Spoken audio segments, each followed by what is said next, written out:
Chapter 325. 10 years later, I worship him. The cool girl wanted to act coquettishly, but there was no coquettish expression on her cool little face. Needless to say, it was very strange. Worship him? Lin Yi curled his lips. But I'm sorry, I really don't know him. But you don't look like you worship him. Do you? You're a girl, and you're saying you worship the leader of the Blue Water Gang? Do you think you can believe that? The girl's expression froze, but it didn't show on her face. Of course. What else do you think? Nothing. Lin Yi humphed. That Mitsubishi SUV behind us has been following us for a long time. Do you know it? Mitsubishi SUV? The cool chick was slightly taken aback. She turned her head to look behind her, but when she turned back, there was an angry expression on her face. It disappeared in a flash, and she returned to normal. I don't know him. You don't know it? All right, we'll lose it then. Linny sped up abruptly, and the old Santana roared as it shot out like a wild horse, pulling a good distance away from the Mitsubishi SUV. Lin Yi then turned to the smaller roads, turning left and right, making sure that the SUV wasn't able to catch up to him yet. After a few turns, he'd left the SUV in the dust. The cool girl watched in shock as Lin Yi changed gears and sped up, controlling the car skillfully. Shock flashed across her face.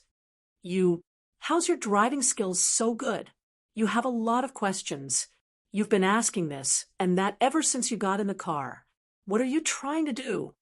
Lin Yi didn't have the patience to waste any more time with the girl. He'd wanted to give her a ride since she was an Asian, but he didn't want to cause unnecessary trouble. Asking random questions meant that she wasn't just here for a vacation, and there was a car tailing them. He didn't want to interact with a girl like that for long. Who are you? You're not a member of the Blue Water Gang? The girl finally realized that something was wrong. She'd thought that Lin Yi was a member of the Blue Water Gang based on his attire and the fact that he'd driven from the HQ. But now it seemed that Lin Yi didn't know the road at all and was just driving randomly.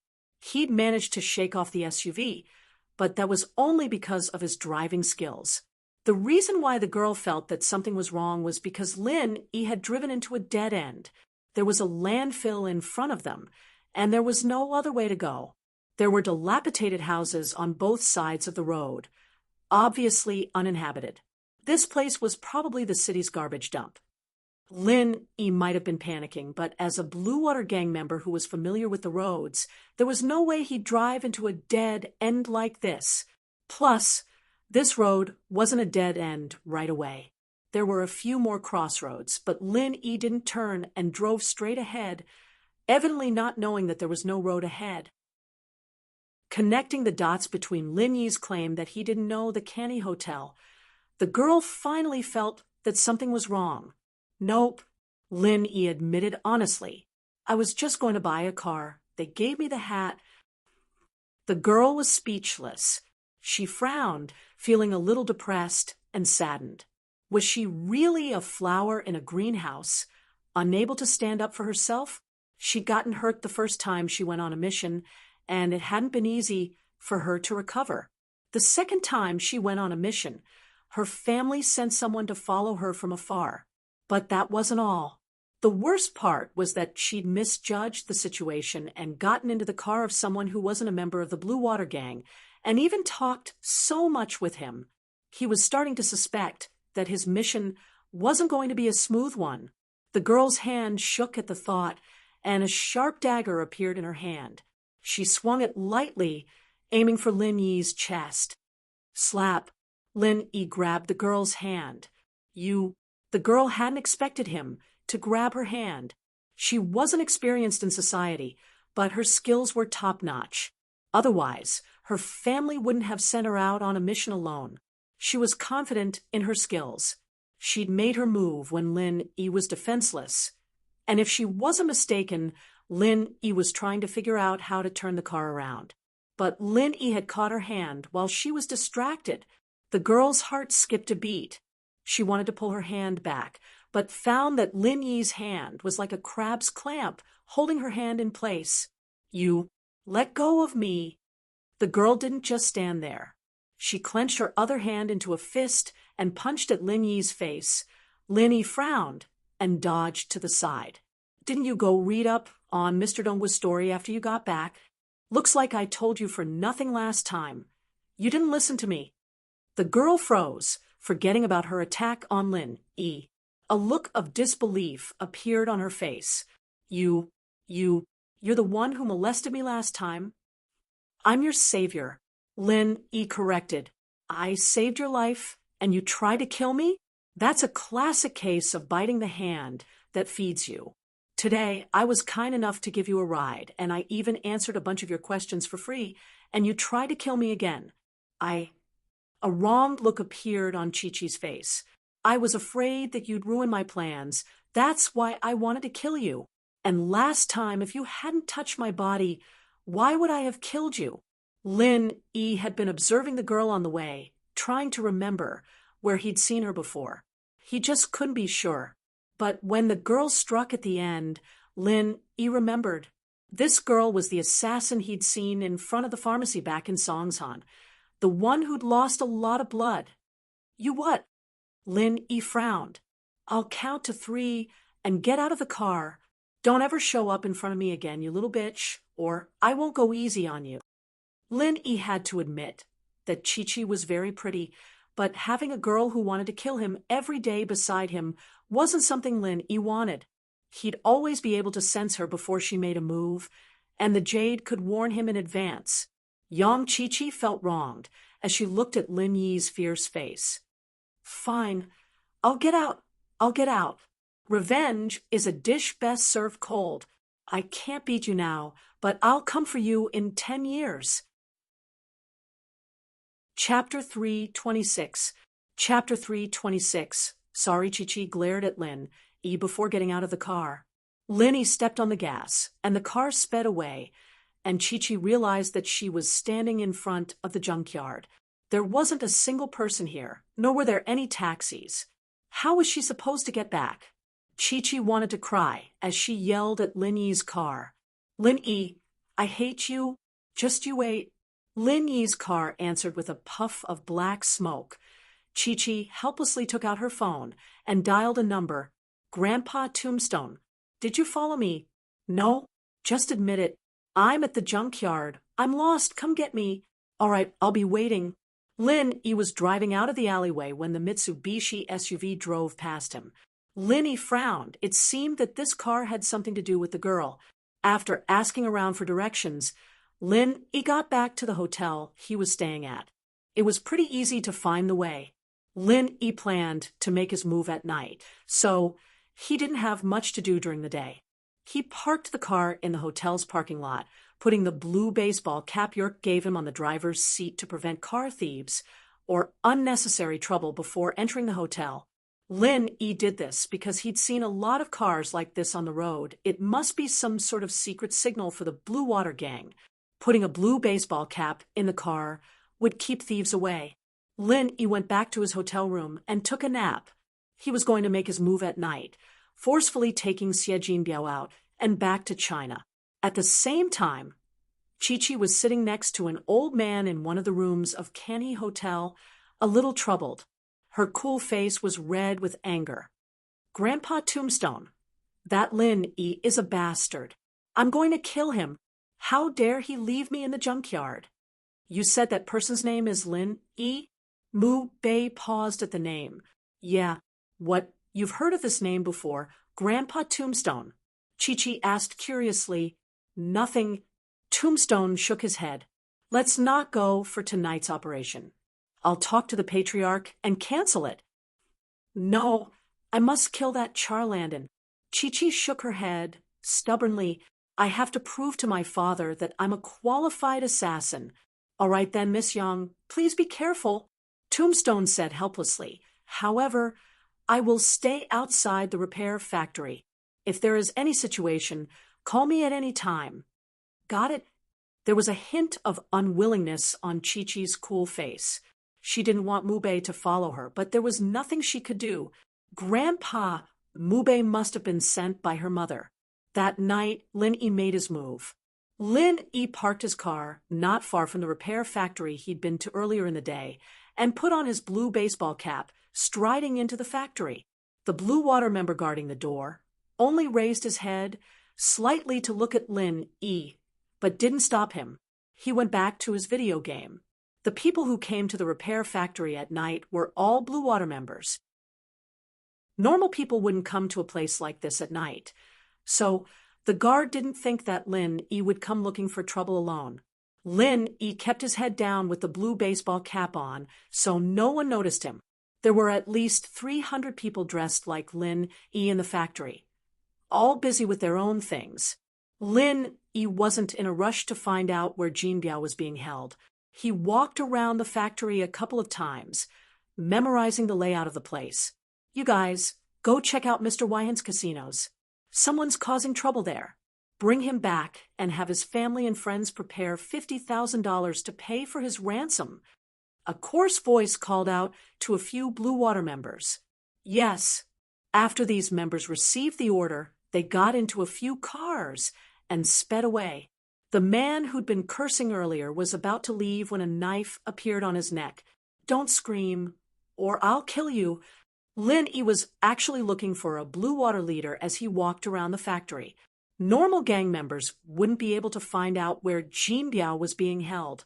After all, everyone was busy with their own business. Kidnapping Jean Biao to extort money from Guangbo wasn't a big deal. At least the Blue Water gang did this sort of thing quite often. Even their leader, Charlton, didn't know about it. Charlton only looked at the final profits of the gang.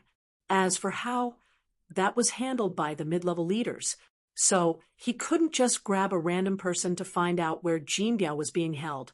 That was why Lin E hadn't made a move yet, choosing a target instead. Lin E wanted to hit the target in one go and not blindly ask a bunch of people. That would only alert the enemy. But finally, Lin E ran into the leader who'd ordered his men to capture Jean Biao. Lin E was delighted. The person he'd been looking for was finally here. What do you want? The leader was just about to cry for help when he heard Lin Yi's voice. The knife on his neck was real and cold, and he couldn't guarantee that the guy behind him wouldn't stab him to death. Where are the people you've captured? Lin E asked. Cut the bullshit and answer me. Don't blame me if you lie. Who are you looking for? Tell me the name, and I'll call my men to release them. The leader said carefully. Humph. Lin E snorted coldly, cutting the knife into the leader's neck.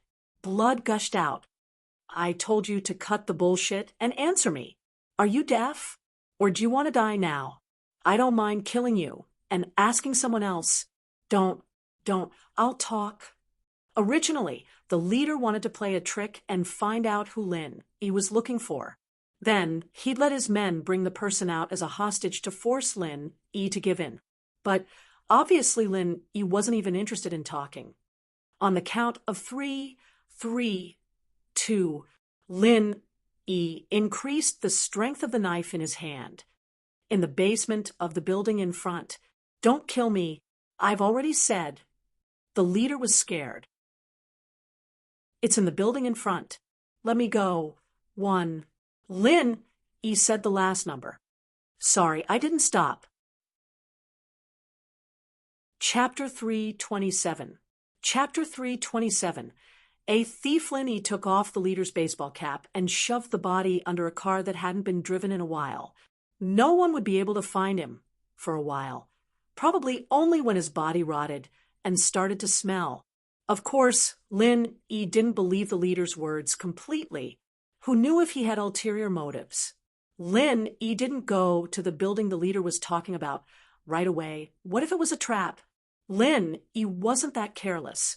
Lin E walked around the building and crouched down quietly at the door like a normal Blue Water member. A Blue Water member walked out after a while, and Lin E followed him, putting a knife to his neck after he'd walked for a while. But this time, the member spoke up before Lin E could say anything. Bro, don't kill me. I just wanted to sneak in to see if I could get some loot, but I went into the wrong place. I didn't do anything. I didn't steal anything. You can search me if you don't believe me. I really didn't steal anything. Please, let me go." Linny paused, speechless. This guy had snuck in just like him? And from what he said, he seemed to be a thief who wanted to fish in troubled waters. "Where did you get that hat?" Lin-Yi didn't know whether to laugh or cry. "I stole it." The thief didn't try to hide anything. "I saw someone leave it in the car, but the window wasn't closed, so I stole it. I heard this was where the Blue Water made their money, so I came to try my luck. Bro, it's really my first time here." "Oh, then what did you see when you went in?" Lin-Yi asked. I didn't see anything. Really, I won't tell anyone." The thief was on the verge of tears. "Tell me the truth. What did you see?" Lin-Yi asked, helplessly. He didn't expect this thief to misunderstand him and think that he wanted him to keep it a secret. "Big brother, you're also a sensible person. You know that's where you keep the hostages. Although I saw it, I won't tell anyone. Really, don't worry. I'll keep it to myself." The thief said honestly, "I'm not a professional. I won't report you." Lin-Yi listened to the thief's words and knew that he misunderstood, but Lin-Yi didn't explain. Now that he had confirmed that this building was really a place to hold the hostages, it was fine. "No one noticed you after you went in? Don't tell me there aren't any of our people inside?" Lin-Yi asked. "No, there's no one from you inside, except for the hostages behind the iron bars." The thief thought that Lin-Yi was just asking a routine question, so he answered truthfully. He didn't have time to think about why Lin-Yi was asking these questions. He was already sweating profusely. "If I let you go just like that, I'll have to bear the risk if the higher-ups ask." Lin-Yi didn't want to kill the thief anymore. It'd be more troublesome to deal with the corpse. He might as well let the thief go. But he had to make sure that he didn't get suspicious if he let the thief go too smoothly. "Big brother." The thief took out a stack of money from his pocket. "This is my earnings for the day. You can use it to buy some cigarettes. Okay, you know your place. Now scram." Lin-Yi took the money and stuffed it into his pocket in satisfaction, sheathing the knife. The thief ran off gratefully, not even looking back as he left the place. Thinking about it, he didn't dare to stay any longer and would probably run out of the repair factory. Lin-Yi made sure that there weren't any Blue Water members in the building from the thief's mouth, and so he swaggered in. The first floor was a big hall, but there was nothing there. The second floor was sealed off, evidently used as a warehouse. Lin-Yi went down to the basement and saw rows upon rows of prison-like cells. Some had people sitting in them, some didn't, but none of them raised their heads to look at Lin-Yi as he walked past. All of them looked dejected and dispirited. They were probably hostages that the Blue Water Gang had come up with all sorts of excuses, waiting for their families and friends to come with money to redeem them. Still, the Blue Water Gang was pretty cocky, running a blackmail business like this in broad daylight. It seemed that the security here had fallen to a certain level. Xie Jinbiao. Lin-Yi couldn't be bothered to look for them one by one, so he called out the name. "Here, here." One of the men in the cell stood up excitedly, waving at Lin-Yi as he walked to the edge of the cell. Lin-Yi nodded and quickly walked over. The other hostages were evidently used to this and didn't even raise their heads. Whoever brought the money would be called out and released, while the others wouldn't be able to get out no matter what. They didn't seem to care about Lin-Yi's arrival at all. "You're Xie Jinbiao?" Lin-Yi looked at Jinbiao, noticing that he was very different from the picture Guangbua had given him. In the picture Guangbua had given him, Jinbiao was tall and strong, but this Xie Jinbiao in front of him looked like a sickly person, skinny as a monkey. But upon closer inspection, he could tell that it was the same person. "Yes, that's me. Did my dad transfer the money?" Jinbiao was a little excited. He'd thought that he was dead for sure, but his father had found a way. Xie Jinbiao roughly knew how much money his family had, but the debt this time was too much. Xie Jinbiao estimated that even if his father borrowed money, he wouldn't be able to borrow so much money, so he was already a little desperate. Lin-Yi unlocked the door with a metal wire and let Jinbiao out. "Come with me." Jean Biao followed Lin Yi carefully. He was so excited that he didn't even see Lin Yi open the door with the metal wire, thinking that Lin Yi was a real member of the Blue Water Gang. "Where's my dad?" Jean Biao asked again when he saw that Lin Yi wasn't talking. "Where's my dad? Can I go now?" "Put this on and don't talk nonsense. Follow me." Lin Yi put the baseball cap he'd gotten from the gang leader on Jean Biao's head. "Don't ask so many questions if you don't want to die." Chapter 328. Chapter 328. "Her again. I'm the one who's bringing you back." Lin Yi knew that if he didn't explain himself, the kid wouldn't follow him. Your old man doesn't have that much money. So stop asking questions if you don't want to die. "Ah, you're my dad's man?" Jean Biao blinked in surprise. "Since when did my dad have such a powerful man? That's amazing." Lin Yi rolled his eyes. Why was this Jean Biao just as stupid as his old man? He snorted. "I wouldn't even take your old man in as my man." Jean Biao finally realized that this person wasn't his father's man, but an expert that his father had hired to save him. Jean Biao's attitude turned respectful. "I'll listen to you, big brother." Lin Yi was amused. This kid was a typical rich second generation. He was so cocky when he thought he was his father's man, but now that he knew he wasn't, he was trying to suck up to him. But Lin Yi couldn't be bothered with him. Bringing him back to the country was the same as completing his mission, and getting his father's shares in exchange would be considered a success. It was a simple mission, not challenging at all. Lin Yi shook his head and walked with Jean Biao to the door of the repair factory. But they hadn't gone far when they heard a commotion. "Catch him! Don't let him get away! Kill him!" Bang, bang. A few gunshots rang out, followed by the screams of a man and a woman. It was obvious that both sides were injured. Lin Yi frowned. Did someone else invade this place besides him? The thief must have left long ago, so it couldn't be the thief they were trying to catch. And the thief couldn't have a gun on him. It was quite a busy night for 3 groups of people to come to this small repair factory. Big brother, what do we do? Did they find us? What should we do? They all have guns." Xie Jinbiao also heard the shout and was so scared that he almost fell to the ground. "Shut up. They didn't find us, but someone else." Lin Yi glared at the fool and said unhappily, "Just follow me. Don't talk too much and don't look around." Oh, I know. Xie Jinbiao hurriedly nodded and said, "Big brother, will you protect me? If you keep blabbering like this and expose yourself, I'll run away on my own. You can stay here and die." Lin Yi snorted coldly and continued walking forward, ignoring Xie Jinbiao. Jinbiao still wanted to say something, but he was frightened by Lin Yi's cold words and didn't dare to speak. He carefully followed behind Lin Yi. The more chaotic it got, the better it was for Lin Yi. Everyone was focused on the intruder, and no one paid attention to Lin Yi and Xie Jinbiao, who were obviously Blue Water members. And so Lin Yi calmly led Jinbiao towards the door. As expected, no one stopped them. Jinbiao's heart was in his throat. He wasn't as calm as Lin Yi, sweating profusely. These were real weapons, killing people without blinking an eye. How could he not be afraid? Lin Yi frowned abruptly. The sounds were getting nearer and nearer, and it seemed that the intruder was running towards them. Lin Yi was speechless. He turned to Jinbiao. "Hurry, they're coming." Oh. Jinbiao nodded and quickened his pace with Lin Yi. Bang. A gunshot rang out, followed by a scream of pain.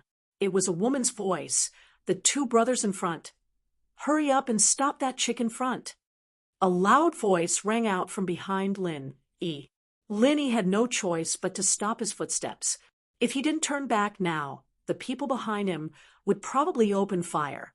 If he was alone, he was confident that he'd be able to dodge the bullets behind him and escape. But there was a burden beside him. He could leave, but Jinbiao couldn't. Although Lin Yi had threatened him that he'd leave him behind, Lin Yi couldn't just leave him like that. Leaving him here would mean giving up on Guangbu's shares. Don't talk, follow me, Lin Yi told Jin Biao before turning around to see a figure in black lying not far from him. It was the intruder who'd been shot, but he didn't expect it to be a woman. Lin Yi pretended that he was going to capture the intruder as he walked to the side of the black figure. Hey, brother, what do you think of this chick? The leader who chased after them called out to Lin Yi with a lewd look. Lin Yi squatted down, but he was stunned. He couldn't help but curse in his heart, because the girl on the ground was the cool chick he met during the day. Lin Yi didn't know what to say. This chick repeatedly appeared in front of him and brought trouble to him. She even bit the hand that fed her. To tell the truth, Lin Yi really wanted to leave her here, but she was an Asian after all, and it could be said that they were fated to meet twice in a blue city like this. It was quite a rare encounter. Lin Yi wasn't a person who liked to meddle in other people's business. In fact, Lin Yi was a person who didn't care if it was none of his business. But this chick was someone he knew, and they were from the same sect. If he ignored her and left her here, he was afraid that she would be in danger. Just looking at the gleaming eyes of the pursuers was enough to tell how dangerous this chick was. It's my bad luck to run into you. Lin Yi took a deep breath and snatched the gun from the chick's hand. He aimed at the leader of the pursuers and fired. The bullet went straight in between the eyebrows, and the leader fell to the ground without a doubt. Lin Yi tucked the chick under his armpit with one hand and grabbed Jin Biao by the collar with the other, running towards the factory. In actuality, Lin Yi was just playing with the timing, catching the blue water pursuers off guard and causing them to suffer a loss. Lin Yi had pretended to be a member of the Blue Water to help the pursuers stop the chick, so the pursuers naturally treated Lin Yi as one of their own. They were no longer nervous. To them, the chick's capture was a foregone conclusion. So when they saw Lin Yi crouch down, the pursuers naturally lowered their guns. There was no point in raising them. It was a subconscious action. Chapter 3:29. How could Lin Yi endure this? When the leader fell, the people next to him didn't even have the time to react to how this happened and what was going on. He was their brother, but why had he turned on them and killed their leader with one shot? Who could tell them what was going on? While they were still in a daze, not knowing what to do, Lin Yi grabbed the girl under his arm and Jin Biao and ran away. By the time they realized what was going on, Lin Yi was already out of the repair shop and back at the alley where he'd parked his car. He opened the car door and tossed the girl in the back seat, letting Jin Biao sit in the front passenger seat. Jin Biao's legs went limp with fright. He knew that killing and robbing was a common thing in Blue Town, but that was just hearsay, not something he personally experienced. But this time, it was a real gunfight right next to him. If it weren't for Lin Yi's quick reflexes, Jin Biao would have been a dead man by now. Get in the car. What are you waiting for? I'm leaving if you don't. Lin Yi was getting impatient when he saw Jin Biao standing by the car door. Bro, my legs are numb. Can you help me? Jin Biao said carefully, looking like he was on the verge of tears. He didn't want to mess with Lin Yi anymore. The guy was a ruthless one. Not only had he killed a Blue Water leader with one shot, but he'd even managed to escape with an injured girl and himself in the middle of the chaos. Was that something anyone could do? Lin Yi walked over quickly and kicked Jin Biao into the car. He closed the door and went back to the driver's seat, starting up the car and driving away. Not long after Lin Yi left, the Blue Water's caravan moved out. Lin Yi had parked his car in the parking lot of the hotel he was staying at. Yang Chi-Chi had woken up by now. She'd been bleeding nonstop after getting shot in the shoulder, but she'd endured the pain and made her way to the door. Unfortunately for her, the bullet had hit her leg once more, and she'd fallen to the ground the moment she'd been shot. She'd lost a lot of blood before, and the fall had knocked her out, but Yang Chi-Chi's willpower was much stronger than a normal person's.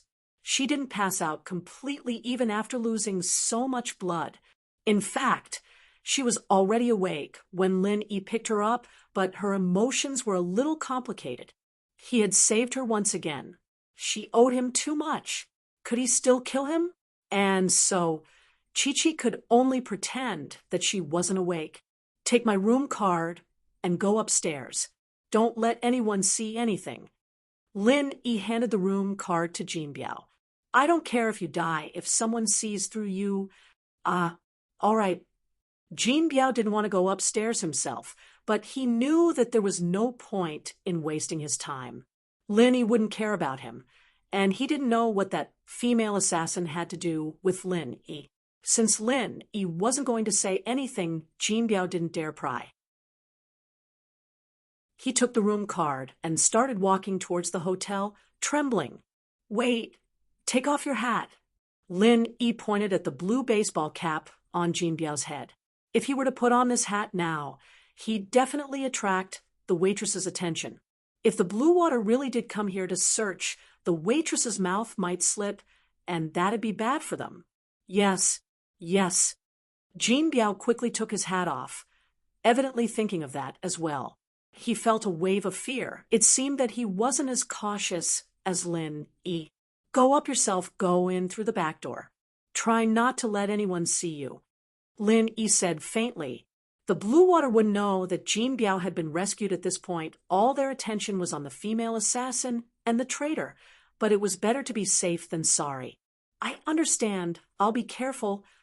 Jin Biao's legs had regained some feeling. As well, it was still a little soft, but he didn't dare stay. He was afraid that Lin Yi would really abandon him if he didn't listen to him, and leave him here to die. Lin Yi only turned around after Jin Biao entered the hotel.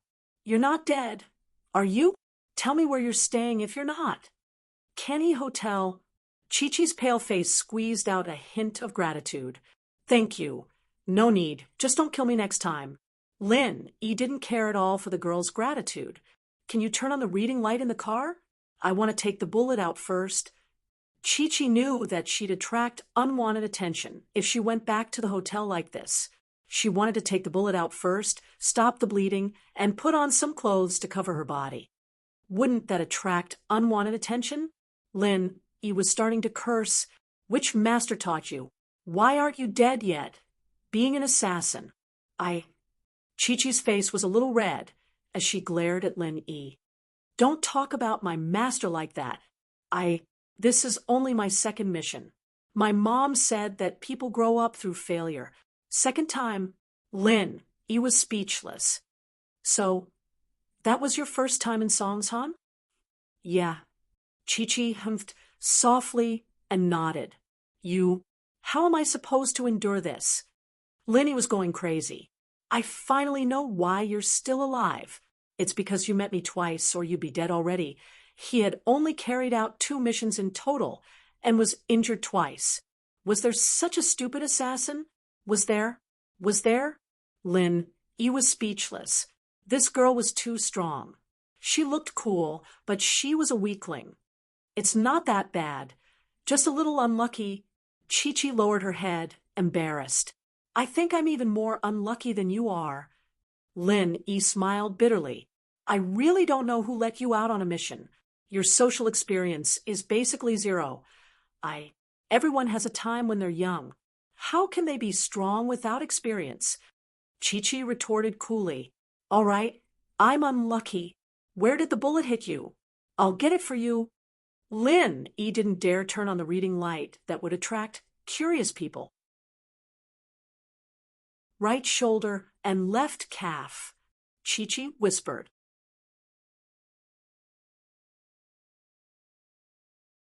Chapter 330. Chapter 330. Never see again. Yeah. Chi-Chi nodded. Undress? What are you thinking about? Lin Yi glared at the cool girl and barked at her.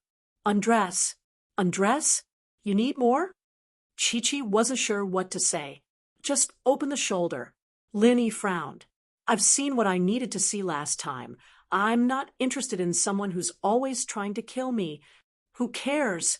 A trace of annoyance appeared on Chi-Chi's cool face, but she still pulled her collar down, revealing her snow-white shoulder. There was a bloody hole on her shoulder, especially eye-catching. It was the mark of a bullet. Cut the crap! Lenny looked at the girl's shoulder and used his dagger to make a light cut. With a flick, a bullet flew out and landed on the car seat. He took out some herbs he made from his pocket and sprinkled it on the girl's wound. Don't wear your clothes. It'll be fine in a bit.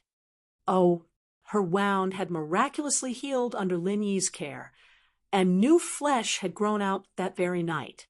Chi-Chi trusted Lin Yi's skills very much. Most importantly, it didn't leave any scars. Chi-Chi thought that it was quite miraculous. She was an assassin, and getting injured was a common occurrence. But she was still a girl. She cared about the scars on her skin, and Lin Yi's herbs seemed to be able to remove any scars. He'd prepared this for himself. He'd always bring some with him whenever he went on a mission, but this mission wasn't dangerous at all. He'd thought that he wouldn't need it, but it turned out that he'd be using it on this cool girl.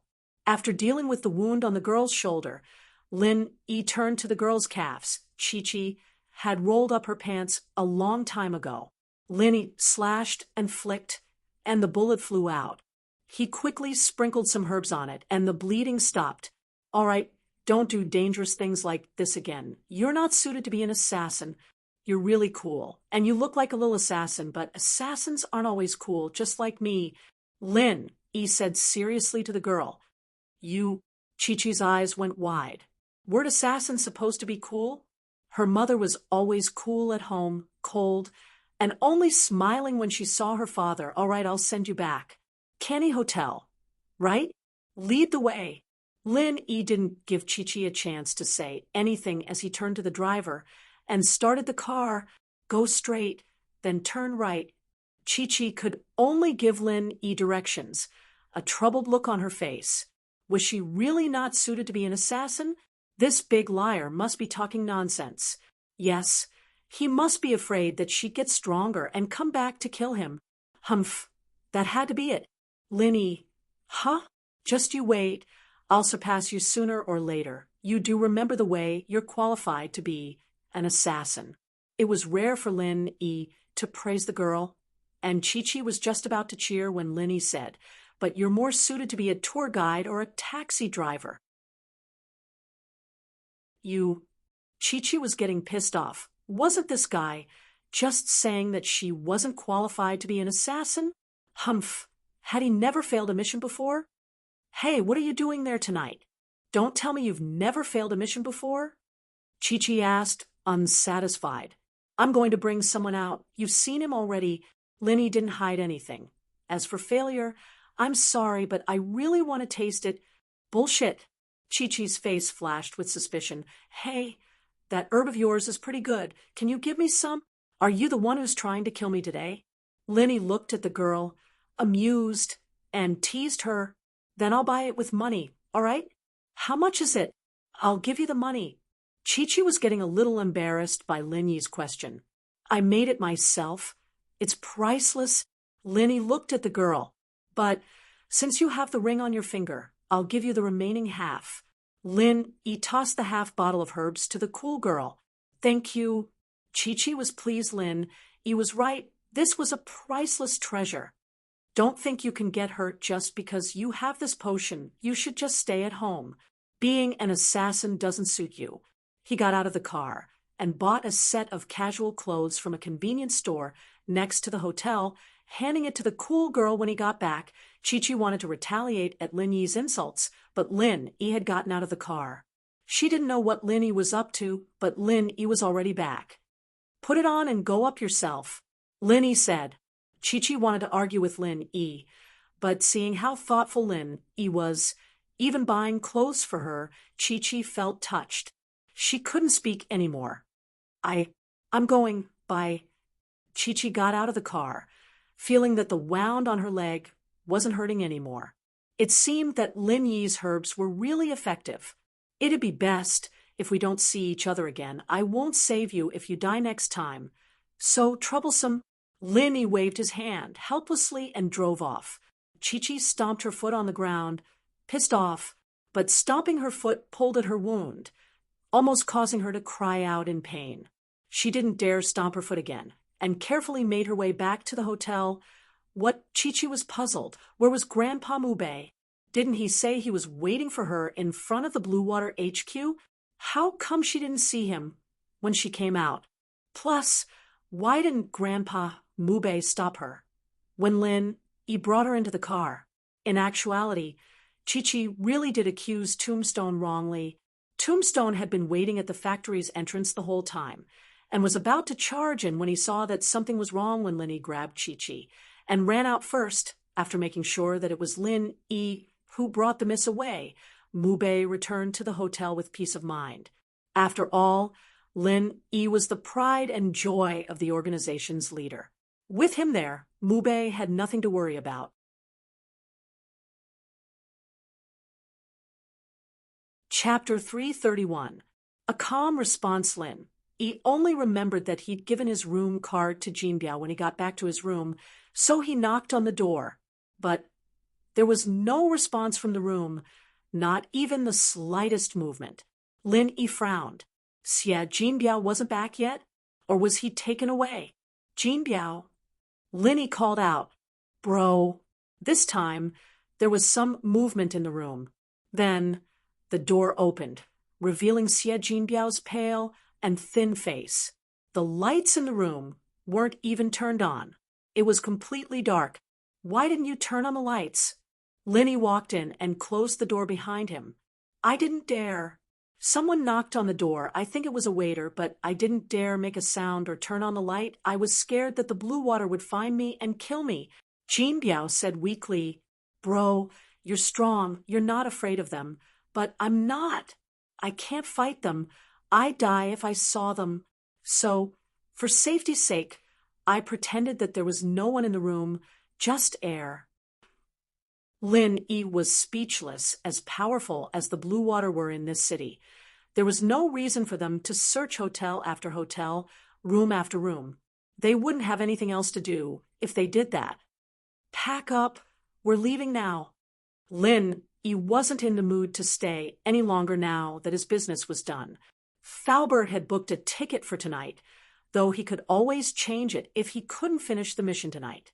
Falbert booked 2 return tickets, one for Lin Yi and the other under Jinbiao's name. Guanghua, on the other hand, was quite thorough in his preparations. He guessed that his son didn't have his ID on him, so he made a new one for Lin Yi. Jinbiao had already showered, but his clothes were a little dirty. He didn't need to prepare much, so he went downstairs with Lin Yi. Jinbiao got into the car from the back, while Lin Yi checked out at the front desk. A couple of Blue Water members barged into the lobby just as they were checking out, barking at the front desk. "Have you seen 2 Blue Water members with an injured woman in black?" No. The waiter was shocked and quickly replied. Lin Yi wasn't afraid of them, however. Lin Yi's hat was pulled down really low back at the repair shop, so they couldn't have seen his face at all. They probably didn't even notice that the girl was an Asian, let alone himself. Lin Yi acted a little scared as he turned to the waiter. "Give me the deposit first.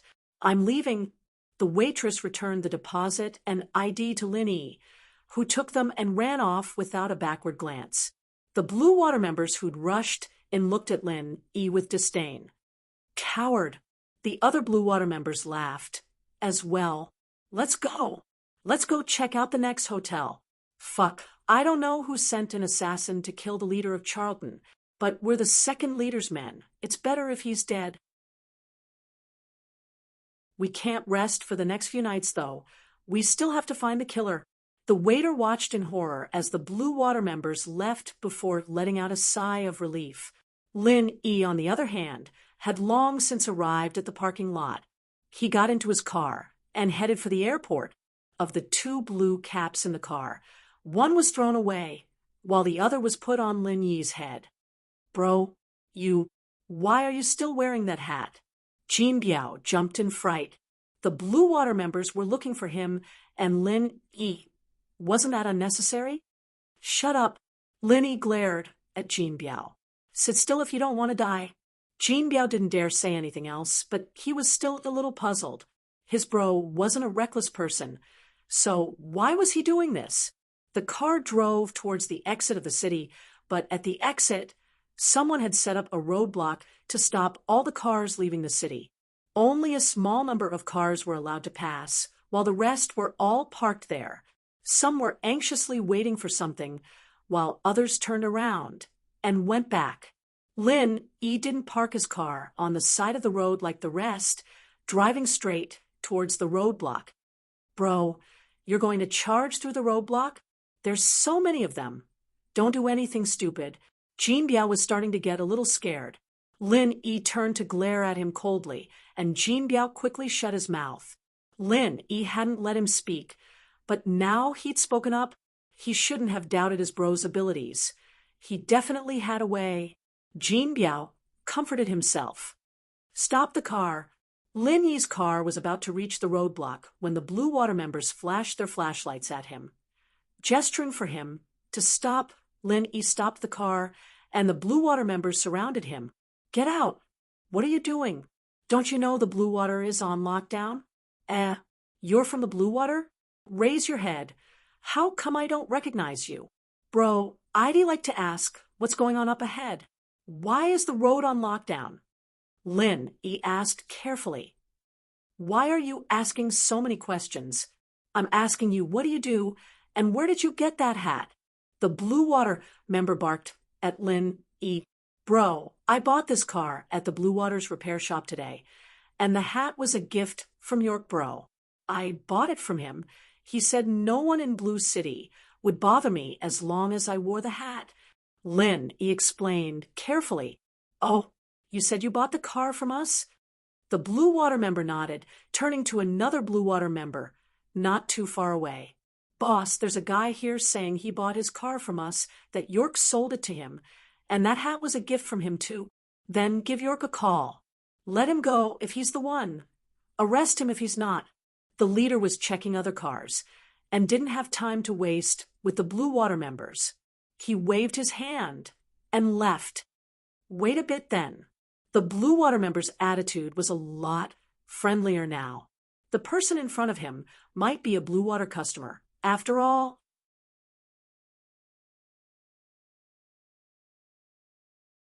Chapter 332. Chapter 332. Return safely, York, and La Zi were both members of the Blue Water Mafia, but there were thousands of them in the Mafia. They'd only met each other briefly. That was all. But they all knew of this person's existence. There's something I'd like to confirm with you. There's a guy who said he bought a car from you today wearing a baseball cap with the Blue Water logo. Do you know him? La Zi asked. Oh, there is indeed such a person, a tourist from the East. I sold him an old Santana. If it's him, there should be no problem. York thought about it and said, Why don't you give him the phone? I'll confirm it again. Sure. La Zi thought that it was better to be safe than sorry, so he passed the phone to Lin Yi. You talk to York. York, bro, it's me, Lin Yi said with a wide smile. Well, I just bought a car and was about to drive it back, didn't I? But I got stopped at the city gates. I don't know what's going on. Oh, it's you. All right, no problem. Give the phone to La Zi. I'll talk to him. York was relieved after confirming that it was indeed the guy who'd bought the car. All right. Lin Yi handed the phone back to La Zi. York bro wants to talk to you. La Zi took the phone and said a few words before nodding to Lin Yi. All right, you can go now. I'm La Zi. You can look for me if you want a car in the future. La Zi was starting to get business. No problem, La Zi bro. Lin Yi nodded. Look for you to buy a car? Maybe in my next life. He got back in the car, and the driver let him off without a hitch as he sped out of Blue City. Jean Biao, sitting in the passenger seat, was dumbfounded. They'd let him go just like that? There were so many cars around, and they wouldn't let him go. Lin Yi had said a few words, and all he had to do was answer a phone call. Of course, Jean Biao had learned his lesson and didn't dare to ask any random questions. Lin Yi didn't bother explaining.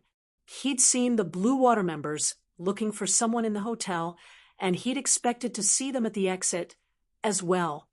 He'd put on the blue water hat and come up with an excuse, using York's name to get out of the city. Linny took off his hat and tossed it out after leaving the city. It was no longer useful outside blue water territory, and it'd be even more troublesome if someone misunderstood. Arriving at the airport unimpeded, Lin E directly left the car in the airport parking lot, not even taking out the key. "Let's go. Do you still want to stay here?" Lin E saw Xie Jinbiao looking at the airport in a trance and immediately scolded him. "And no, bro, I'm just looking at this sad place. Who knows, I might never come back here again." Jinbiao sighed as he followed Lin E into the airport. The plane soared into the sky. Along the way, Xie Jinbiao was silent. No one knew what he was thinking, but as they were changing planes in Beijing, Xie Jinbiao carefully asked, "Big brother, how much did my dad give you?" "All of his assets." Lin E replied faintly, "He'll be left with nothing after you go back." "Oh."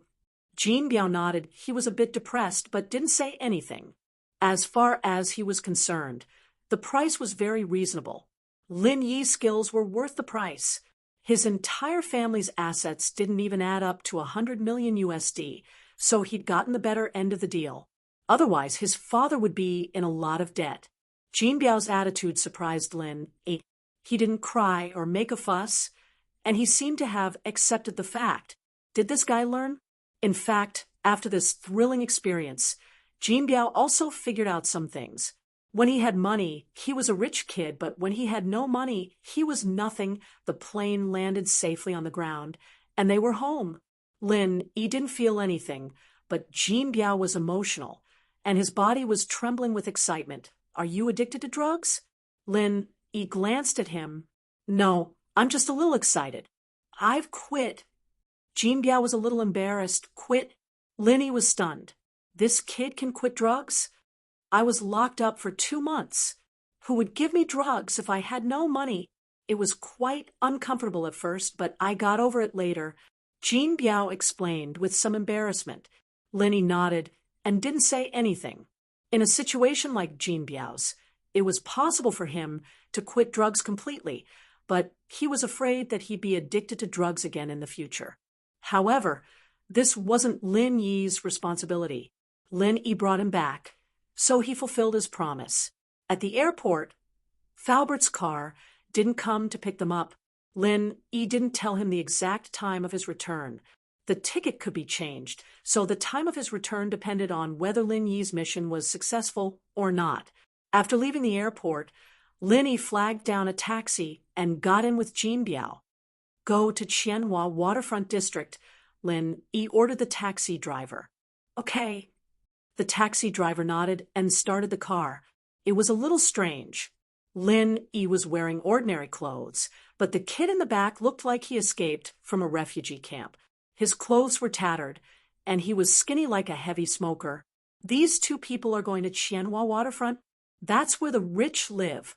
He didn't ask anything after all. He was the one collecting the fare. Who cared what they were doing there? Jinbiao hadn't been back in China for a few years. His eyes were filled with excitement as he looked at the streets of Songshan. He was even more excited now that he was almost home. Lin E paid the fare and got off the car with Jinbiao. Walking towards Area F, Guangbo hadn't been to the company for the past 2 days. He'd said that he had a bad cold and was resting at home. This made Gubang, who'd been ready to make things difficult for Pingzhan, very troubled. Why did Xie Guangbo fall sick at this critical moment when the board meeting was about to be held? Gubang went to Guangbo's villa to visit him once, but Guangbo looked really haggard. Gubang didn't suspect that Guangbo was faking it. In actuality, Guangbo didn't have a cold. The reason he looked haggard was because he was worried about his son's safety. He'd seen Lin Yi's skills, but as the saying goes, 2 fists are no match for 4 hands, especially in a foreign country where he wasn't familiar with. It was a difficult thing to bring his son back, no matter how you looked at it.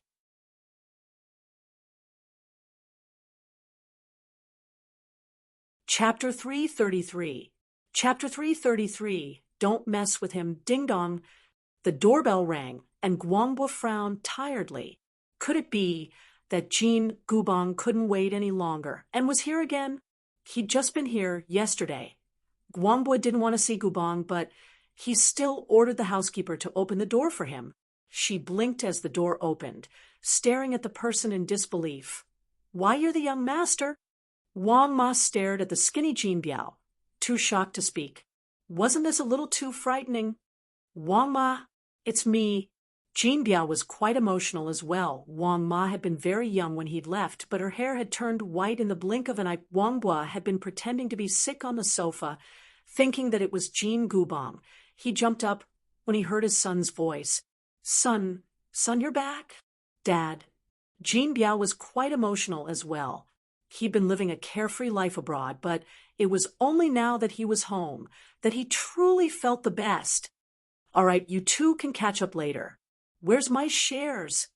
Lin Yi would be lying if he said he wasn't touched by the father-son relationship, but Lin Yi didn't feel any pity for them. Jean Biao had been a complete black sheep of the family. It was the father's fault for not teaching his son properly. Guanghua had been so busy making money that he hadn't had the time to discipline his son. He'd thought that he'd be able to save up a fortune for his son, but in the end, it was all for naught. Guangbo was quite happy that his son was back, but hesitated when he remembered that he'd given all his shares to Lin Yi. He'd be left with nothing after that.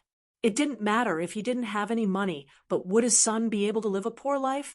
He'd given all his money and shares to Lin Yi because he'd been worried about his son's safety. But now that his son was back, he couldn't help but worry. Many people were like that. Once they had something, they'd want to have it again. They'd always be greedy and unwilling. He really didn't want to give his shares to Lin Yi right now. "Mr. Lin, what do you think about this? I'll transfer half of my shares to you unconditionally and leave the other half to Jean Biao. I promise he won't support Jean Gubong." Guang was said after some hesitation. Lin Yi frowned. This guy had learned to go back on his word. It was good enough that he didn't ask for all of his assets, but he still wanted to play this game with him. Just as Lin Yi was about to curse, Xie Jean Biao spoke first. "Dad, don't talk nonsense. You should give this big brother what you deserve. Don't mess with him. I don't want to die." Jean Biao almost fell to the ground when he heard his father's words. Lin Yi's display of power in the Blue Water HQ was still fresh in his mind. Jean Biao was afraid that Lin Yi would kill him if he wasn't happy. Jean Biao. "You..." Guangbo was stunned. He had risked his life to keep some shares, but wasn't it for his son? But why didn't her son want it? "Dad, just give it to this big brother. It's good enough that I came back alive." Jean Biao had been through life and death, and he'd truly experienced the terror of death. He didn't want to be targeted by someone even scarier than Lin Yi anymore. "All right, I don't need those shares if you don't want them." Guangbo nodded and raised his head to look at Lin Yi. "I'm sorry I was being greedy. I was thinking that you could take my life anytime you wanted, Mr. Lin, but I didn't think that..." "Never mind.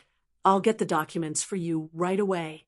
I'll transfer all the shares under my name to you." Guanghua went upstairs and took out the documents he'd prepared beforehand, signing the transfer agreement with Lin Yi. "I don't need the villa. You guys can stay here." Lin Yi looked at Jean Biao. "All right, I'm leaving. You guys continue reminiscing." Lin Yi found a public phone after leaving Guanghua's villa and called Pengzhan. "Hello? How are you?" Guangbo was feeling uneasy, and so was Pengzhan. He hadn't heard from Lin Yi for the past 2 days, and he couldn't even focus on his documents. His phone rang, and he picked it up. It was an unfamiliar number. He didn't want to pick it up at first, but he did after some hesitation. "Uncle Chu, I'm Lin Yi." Lin Yi's voice sounded from the other side of the phone. Pengzhan was overjoyed.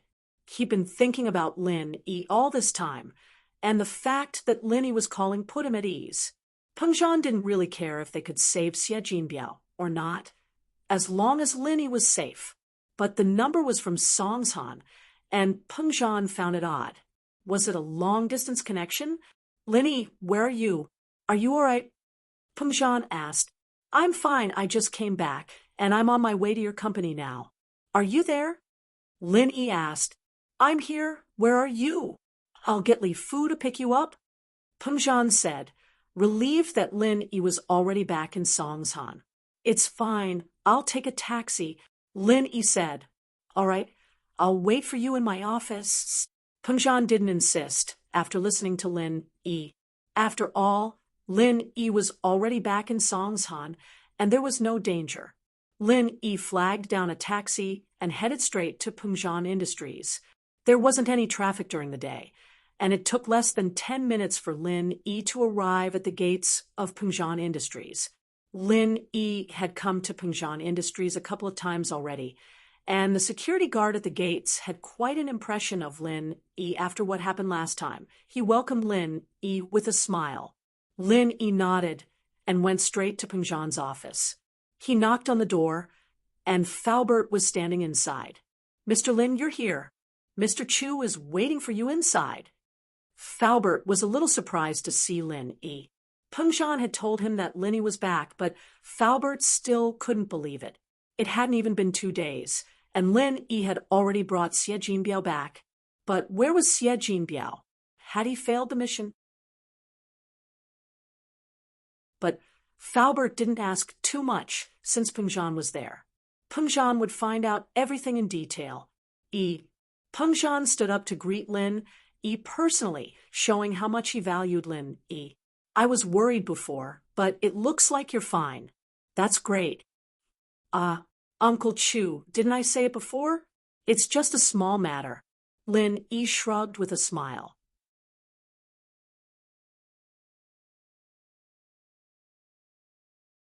Chapter 334. New shareholder, I brought him back, but I've already sent him home. Lin Yi said, that kid is as timid as a mouse and as thin as a stick.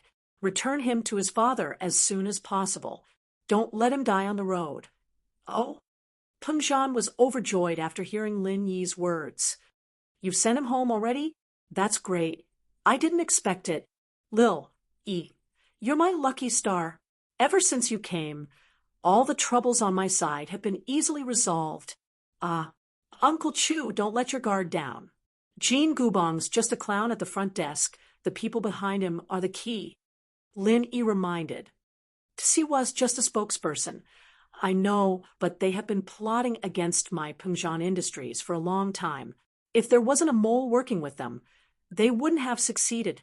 I almost got tricked by that old geezer Jean Gubong this time. I'll teach him a lesson. Peng Zhan nodded, smiling coldly. Naturally, he knew that a tall tree would attract the wind, but if all the shareholders were to stick together, there wouldn't be a chance for outsiders to take advantage of them. Since Uncle Chu knows, I won't say any more. Lin Yi wasn't interested in the company at all. You're too kind, Uncle Chu. I think we shouldn't let Gubong stay in the company after this is over. Make him give up his shares and get the hell out of here. This time, I won't let a tiger grow in my bosom again. Peng Zhan sighed. I used to close one eye because of my parents, but now the company has reached a point where it has to be reorganized. Don't worry, Yi. Uncle Chu won't cause you any more trouble. Peng Zhan sighed. It's not really trouble.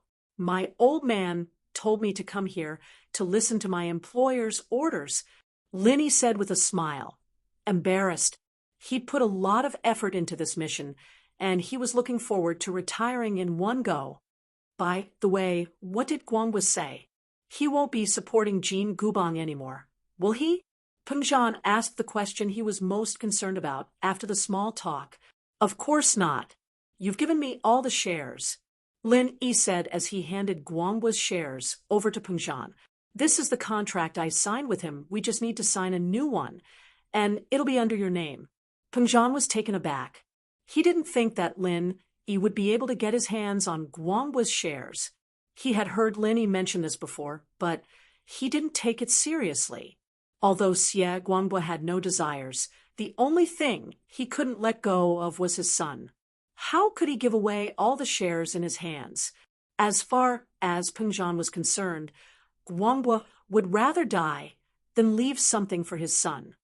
He really gave you the shares? Peng Zhan was pleasantly surprised. His original plan was for Guangwa to team up with him against Jean Gubong, but Lin Yi had surprised him even more. He wasn't worried that Guangbo would betray him this time because he had nothing to do with the company anymore. But Yi, the shares will be under your name. You deserve them. You got them with your own abilities. How can I take them back? Lin Yi didn't say anything. Peng Zhan waved his hand, rejecting Lin Yi's shares. Me? Lin Yi paused. He didn't expect Peng Zhan to give him the shares. That's part of your reward, I guess. Ha! Peng Zhan smiled. All right, there's no need to say so much. You should keep this for yourself. But now, I need you to help me with something. What is it? Lin Yi asked. Just tell me what you need. Uncle Chu, Lin Yi didn't think about keeping the shares for himself. After all, Lin Yi knew who was good to him and who wasn't. If it were Lu Tiany's family, Lin Yi might have asked for a commission as well. Peng Zhan, however, didn't need to do that. Ah, a shareholder meeting. Peng Zhan smiled. Li Fu, go inform the board that we're having a shareholder meeting right away. I want to introduce the company's third largest shareholder to them. Yes, Mr. Chu. Faubert nodded and left. Even the usually calm Faubert couldn't help but want to laugh. He wanted to see what kind of expression Gubang would have when he learned that Guangbua had given all his shares to Lin Yi. Gubang was puzzled. Peng Zhan was calling for a shareholder meeting? Was there something wrong with him? For the past few days, Peng Zhan had been looking for excuses to reject the meeting, so why was he calling for one today? Could it be that he'd gotten through Guangbua's plan, or was he preparing a new move? Guangbua shouldn't be at work today, right? Why was there a shareholder meeting if the company's third largest shareholder wasn't here? Despite his confusion, Gubang still arrived at the meeting punctually. He had to at least put on a show. There were more people in the shareholder meeting than the board of directors, and some of the smaller shareholders would attend as well. Gubang nodded to the shareholders he was familiar with before taking the seat to Peng Zhan's left. This was the seat he'd been sitting in all this time, the symbol of being the company's second largest shareholder. The seat to Peng Zhan's right was Guangbua's. Gubang frowned when he realized that there was no one at Guangbua's seat. Could it be that Peng Zhan was trying to bypass Guangbua and call the meeting? But if the third largest shareholder wasn't here, he wouldn't be able to hold the meeting. Time passed by, and soon 10 minutes had passed since Faubert's notice. Gubang's face was dark as he sat in his seat, not moving an inch. He couldn't figure out what Peng Zhan was up to. Was he just calling all the shareholders here to cause a scene?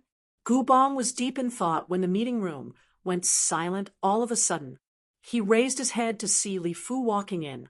This was the prelude to Peng Zhan's arrival, and Faubert would always be there first, setting up the documents and setting up the teacups for Peng Zhan. It wasn't long before Peng Zhan walked in, with a young man by his side. The other shareholders didn't pay much attention to him, assuming that he was Peng Zhan's new secretary, but Gubang's eyes narrowed. Lin Yi, how could Gubang not know this person? The man who'd ruined his plans time and time again. Gubang wanted to tear him to pieces. But what surprised Gubang? What was he doing here?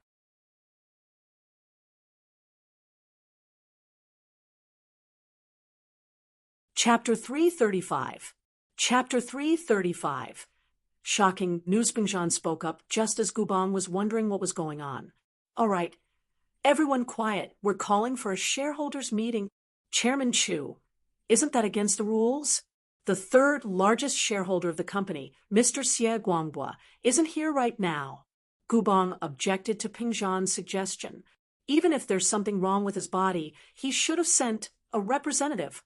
I suspect that you're purposely avoiding Mr. Xie to call for this meeting. Gubang's words were a little impatient, but since he decided to go all out with Peng Zhan, there was no need for him to hold back anymore. Impatience was better than Peng Zhan coming up with some dirty tricks. Ha ha, calm down. Vice Chairman Jean, the reason I'm calling for this meeting is to talk about Mr. Xie Guangbua. Peng Zhan didn't seem to mind at all as he looked at Gubang and nodded calmly. Gubang felt as if he'd punched into cotton. He'd thought that Peng Zhan would try his best to avoid his question, and that he'd be able to find a way to use the fact that Guangbo wasn't at the meeting to stop Pingzhan from calling for the meeting. Yet Pingzhan had answered his questions so casually, and he'd made it very clear that the purpose of the meeting was Guangbo's matter. All right, I'd like to hear the details. Gubong could only keep his anger bottled up in his belly, unable to vent it out. He shut his mouth after that, but he'd like to see what Pingzhan could come up with. Could Pingzhan be saying that Guangbo had given Pingzhan full authority to represent him? That didn't seem possible, and Pingzhan wouldn't come up with something so childish. Mr. Lin, please take a seat. Pingzhan wouldn't call Lin in a formal setting, especially during a shareholders' meeting. He'd have to call Lin by his full name, since Lin was a shareholder of the company now. In private, it was fine to call him whatever he wanted, but in front of others, he couldn't let Lin appear here as a junior. Pingzhan gestured for Lin to sit down, pointing at Guangbo's usual spot. Lin nodded and was about to sit down when Gubong stopped him. Wait, kid, don't sit down yet. Gubong objected immediately when he saw that Lin was going to take Guangbo's seat. Chairman Chu, what do you mean by this? Are you saying that this kid can represent Director Xie? But I remember that he is your daughter's bodyguard, right? Gubong's words made the other board members look at Lin unsure if Gubong was telling the truth. Bodyguard? Pingzhan chuckled. Lin is indeed a good friend of my daughter Meng Yao, but it's not wrong to say that he's her bodyguard. Flower protector. Pingzhan's explanation made the board members understand what he meant. Pingzhan was saying that Lin was his daughter's boyfriend. It wouldn't be wrong to say that he was a bodyguard. A flower protector was a bodyguard. Flower protector? Gubong humphed coldly. Bodyguard or flower protector, I don't care what he does. I'd like to ask Chairman Chu, why is he here at the shareholders' meeting? And why is he sitting in Director Xie's seat? Are you trying to tell me that this is Director Xie's idea? Or is someone trying to use his position for personal gain? Are you retarded? I think you've eaten too many retarded pills, just like that idiot Guangbo. Lin didn't wait for Pingzhan to speak. You're asking me why I'm sitting here? I'd like to ask you why you're sitting here. Who the hell are you? Director Xie's idea? Does that idiot Guangbo have the right to send me here? Who the hell is he? He's just a little bit stronger than you. I'm a shareholder of the company, one of the 3 biggest shareholders. Why can't I sit here? Gubong was pissed off by Lin Yi's words. Since when was he ever called an idiot? Lin Yi, on the other hand, was insulting him in front of so many people. Gubong was starting to get pissed off. Chairman Chu, I'd like to ask, someone like this is allowed to attend the shareholders' meeting? What right does he have to do that? And he dares to insult the shareholders. Security. Where are the security guards? Kick him out. The other shareholders were looking at Lin confused. Even if he was Pingzhan's son-in-law, he couldn't be this arrogant, could he? Gubong was the 2nd biggest shareholder, second only to Pingzhan, and Guangbo had the guts to go against him like this. The other smaller shareholders didn't even have the right to do so. But you're only Pingzhan's son-in-law. Not Pingzhan, isn't it a bit too much to insult a shareholder like this? If you dare insult the 2nd biggest shareholder of the company, then wouldn't we, the smaller shareholders, be at your mercy? Pingzhan spoke up just as everyone was looking at Lin with disdain. Vice Chairman Jean, Mr. Lin is now the new shareholder of the company, the biggest shareholder other than you and me. Pingzhan's words caused an uproar in the room. Everyone looked at Lin in disbelief. Wasn't the 3rd biggest shareholder Xie Guangbo? How did it become Lin? Gubong paused as he looked at Pingzhan in disbelief before turning to Lin. How is this possible? This is impossible. Pingzhan, what are you trying to do? Gubong was going crazy at this point. He didn't believe Pingzhan's words at all. It was simply too ridiculous. The 3rd biggest shareholder of the company was Xie Guangbo. How could it be Lin? I don't have time for your bullshit. Here's the transfer document. Take a look. Lin tossed out a document casually. It was the transfer agreement signed by Guangbo. Gubong grabbed the document and started reading it, glaring at Pengzhan savagely after he was done. Impossible. I don't believe it. You guys made this up. Why would Xie Guangbo give his shares to you? And for free at that. Is he retarded? Gubong used the word retarded in a fit of rage. You'll know if I'm retarded or not with a phone call. Lin Yi curled his lips as he looked at Gubong, as if he was an idiot.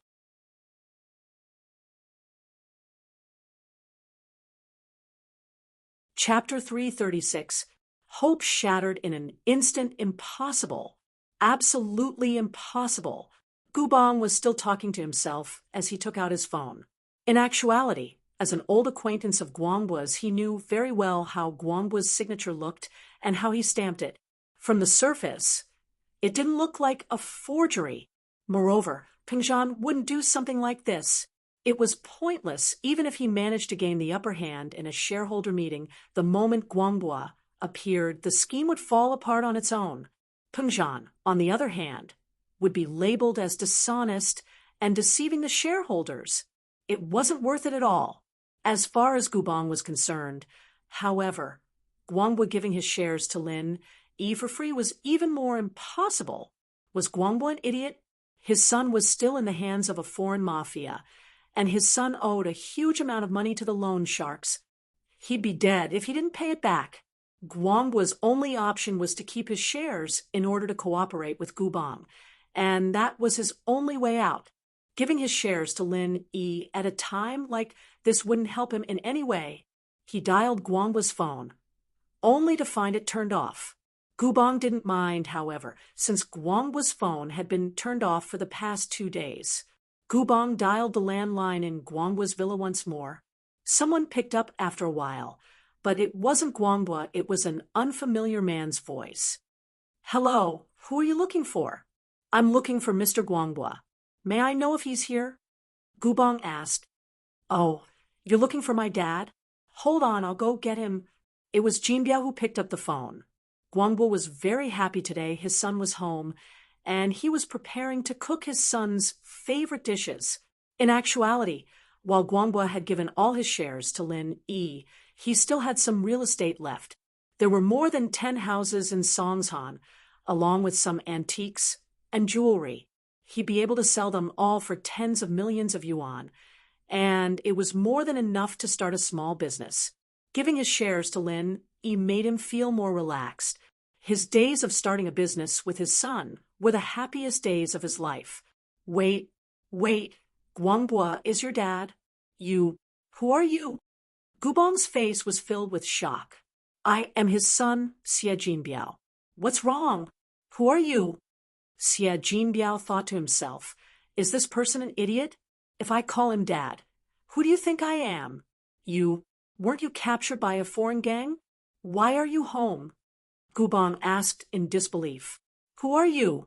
How did you know I was captured? Jinbiao frowned. Did you call to make trouble? No, I'm your dad's colleague. Gubong said, feeling that something was amiss. Why were there so many weird things happening today? Xie Guangbo's son had returned safely, but Xie Guangbo's shares had fallen into the hands of Lin Yi. My dad is here. You talk to him. Hearing that he was his father's colleague, Xie Jinbiao resisted the urge to scold him. Why was this guy so rude? Now that he was captured, he couldn't come back. After a while, Xie Guangbo's voice came through the phone. Hello? I'm Xie Guangbo. Old Xie, I'm old Jin. Gubong forced a smile. Was it your son? He's back? He's back. What's up? Guangbo's warm voice was no longer there, replaced by a cold, perfunctory tone. If there's nothing else, I'm hanging up. I'm cooking for my son. Wait, Pengzhan's having a shareholder meeting. Do you know about this? Gubong wasn't about to let Guangbo hang up. He quickly asked, what does this have to do with me? I've already given my shares to someone else. Guangbo said impatiently, all right, I'm hanging up if there's nothing else. Bye. Beep, beep, beep. Gubong's phone rang a couple of times before the screen said, call ended. Gubong was dumbfounded, completely dumbfounded. He breathed heavily, not knowing what to do. He'd thought that he was going to become the chairman a few minutes ago, but this phone call was like a bolt from the blue that struck him like a bolt of lightning. It was over. It was all over. Gubong knew that he had no chance of becoming the chairman now. What a joke. The first and third shareholders of the company were family now. What the hell was he supposed to do? I'm afraid that those small shareholders who previously sided with me will no longer side with me if they see this situation now. It was obvious that Peng Zhan and Lin Yi's side would be the strongest in the shareholder meetings in the future. There was no way he could win against them. His hope was shattered in an instant. Gubong didn't want to know how Lin Yi had gotten Guanghua's shares anymore. It was pointless. The only thing he could do now was think of a way to protect himself. Gubong was certain that Peng Zhan wouldn't go easy on him next, so whether or not he could become the chairman was secondary. Whether or not he could stay in the company was another matter altogether. Gubong. Gubong smashed the phone in his hand onto the ground, shattering it into pieces. Gubong smashed his phone on the floor and stood up, walking out of the meeting room without a backward glance. His face was dark and gloomy. Peng Zhan didn't mind it at all. It was normal for Gubong to react like this. Peng Zhan didn't mind at all. In fact, it was quite satisfying. Peng Zhan had wanted to smash his phone when Gubong and Guanghua were singing the same tune. The purpose of this meeting is to introduce our new shareholder, Mr. Lin Yi. Peng Zhan smiled as he introduced Lin Yi to the other shareholders. The meeting room was filled with a round of applause. They weren't idiots. This person was the third largest shareholder of the company, and he had an intimate relationship with Peng Zhan's daughter. They wouldn't dare offend someone like that. Besides, no one doubted that Lin Yi was using Gubong's name to intimidate others. After all, Lin Yi had the right to be arrogant. He was the third largest shareholder of the company. Please take care of me. Lin Yi stood up and nodded to everyone. Next, I would like to propose that Lin Yi be a member of the company's board of directors. Please vote. Peng Zhan suggested. With Gubong gone, who would want to offend Peng Zhan for him? And so, without a doubt, Lin Yi became the new director of the company. Gubong's vote didn't matter anymore.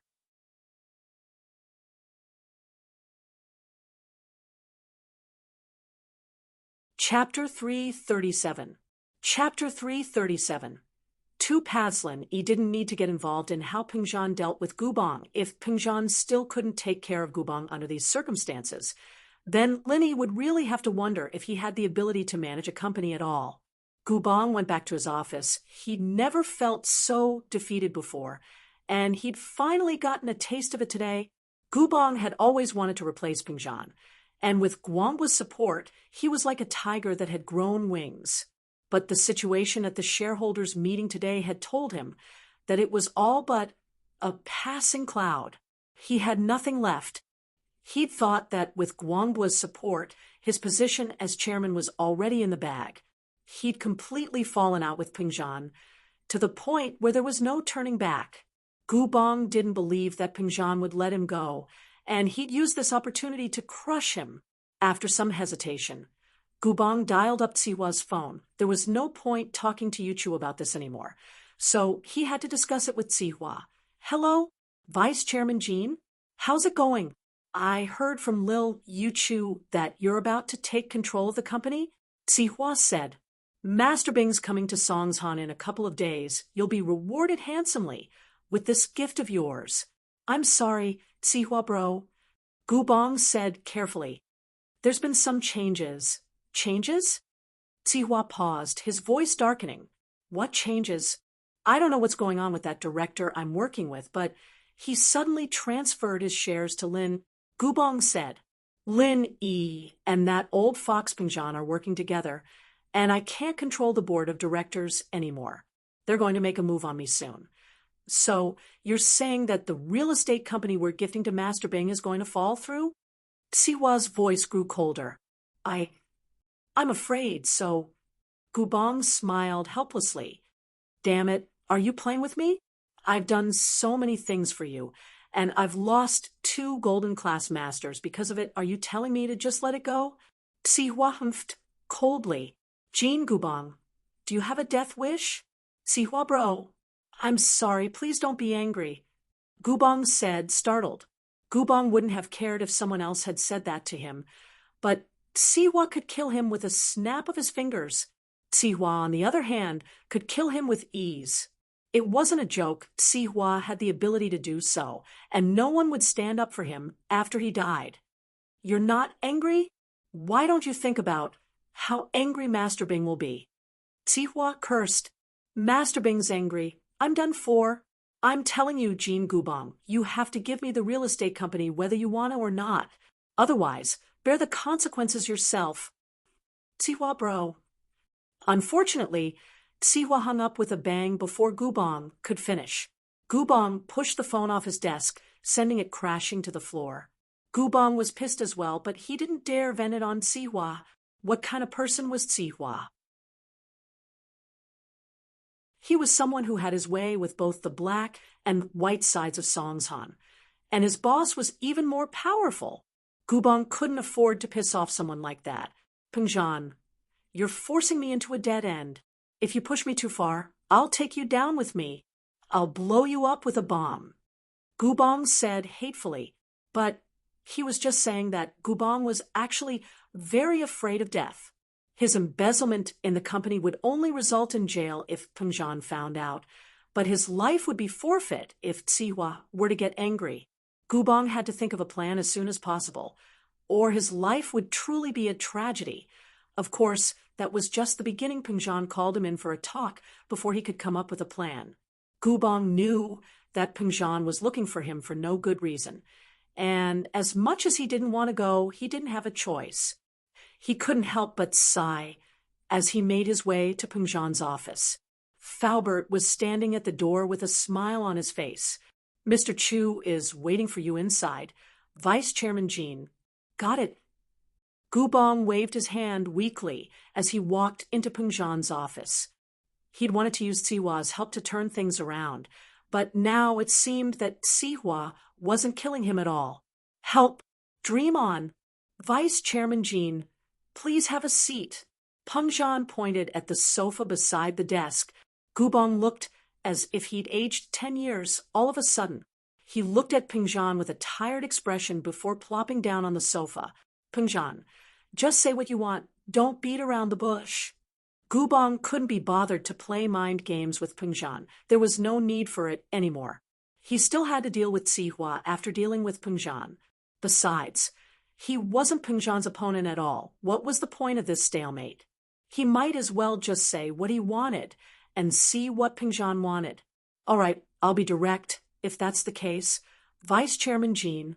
Pengzhan nodded. I'll give you 2 options. First, I'll investigate how much money you've made from the company and send you to court. Tell me the second option. Pengzhan. Gubong wasn't an idiot. He knew that this wasn't a choice he'd made after hearing Pengzhan's words, since it wouldn't benefit anyone. Second option, give me your shares, and I'll let bygones be bygones. Pengzhan said faintly, Pengzhan, don't go overboard. My shares are worth a couple $100 million, no matter what. You're going back just like that? Gubong stood up all of a sudden, glaring at Pengzhan.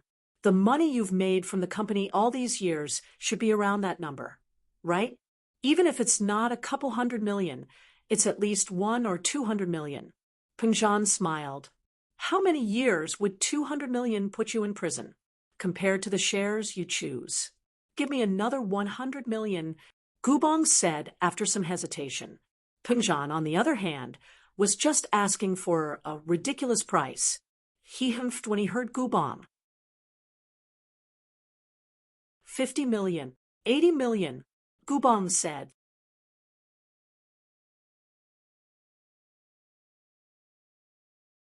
Chapter 338. It worked. The first option Pengzhan had given Gubong was just to scare him off.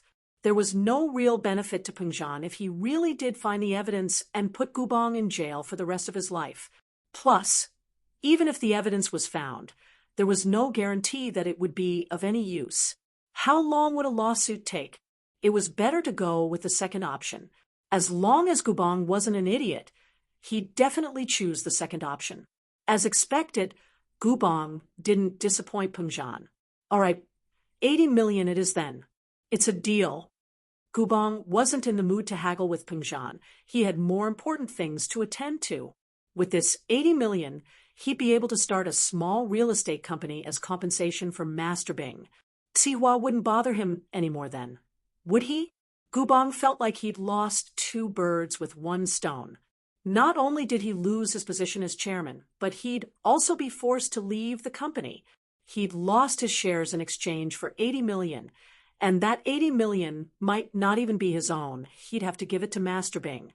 Gubong wouldn't mind fighting Pengjan head-on if Sihua were still supporting Gubong. He wasn't afraid of Pengjan at all with Sihua's support, but Gubong didn't have the time to fight with Pengjan now that Sihua was ready to kill him. Gubong didn't have the energy to fight with Pengjan right now. He'd better take the money and leave. That afternoon, Gubong completed his resignation procedures and handed over his shares to Pengjan. He left Pengjan Industries under the shocked and mocking gazes of the other shareholders with the 80 million in his retirement fund. Vice Chairman Jean had become a part of Pengjan Industries' history. He'd no longer be a part of the board of directors from now on. The shareholders and directors who'd wanted to stand on Gubong's side were all shocked. It was lucky that they hadn't gotten involved with Gubong. Otherwise, they'd be done for. They'd seen how powerful Gubong was back then, working with the third largest shareholder, Xie Guanghua, in preparation for the Operation Chu. But what had happened? Guanghua's shares had gone to Pengjan's son-in-law for no reason at all, and Gubong's shares had been taken back by Pengjan. Right now, Pengjan Industries was under Chu Pengjan's control. Most of the company's shares were in his hands. Meng Yao and Yushu were enjoying themselves when Lin Yi wasn't home. "Oh, I can finally walk around the house naked," Yushu said as she curled up on the sofa. Watching TV, Yushu often took off all her clothes the moment she got home, saying that wearing clothes would affect her body's growth. Ahem, Shu, you need to be mindful of your image. Even if Lin Yi's not home, what if Falbert comes? Meng Yao said helplessly. Every time Falbert comes, he knocks on the door. He won't come in casually. Yushu, on the other hand, didn't seem to mind at all. She was still showing off her body to Meng Yao on the sofa.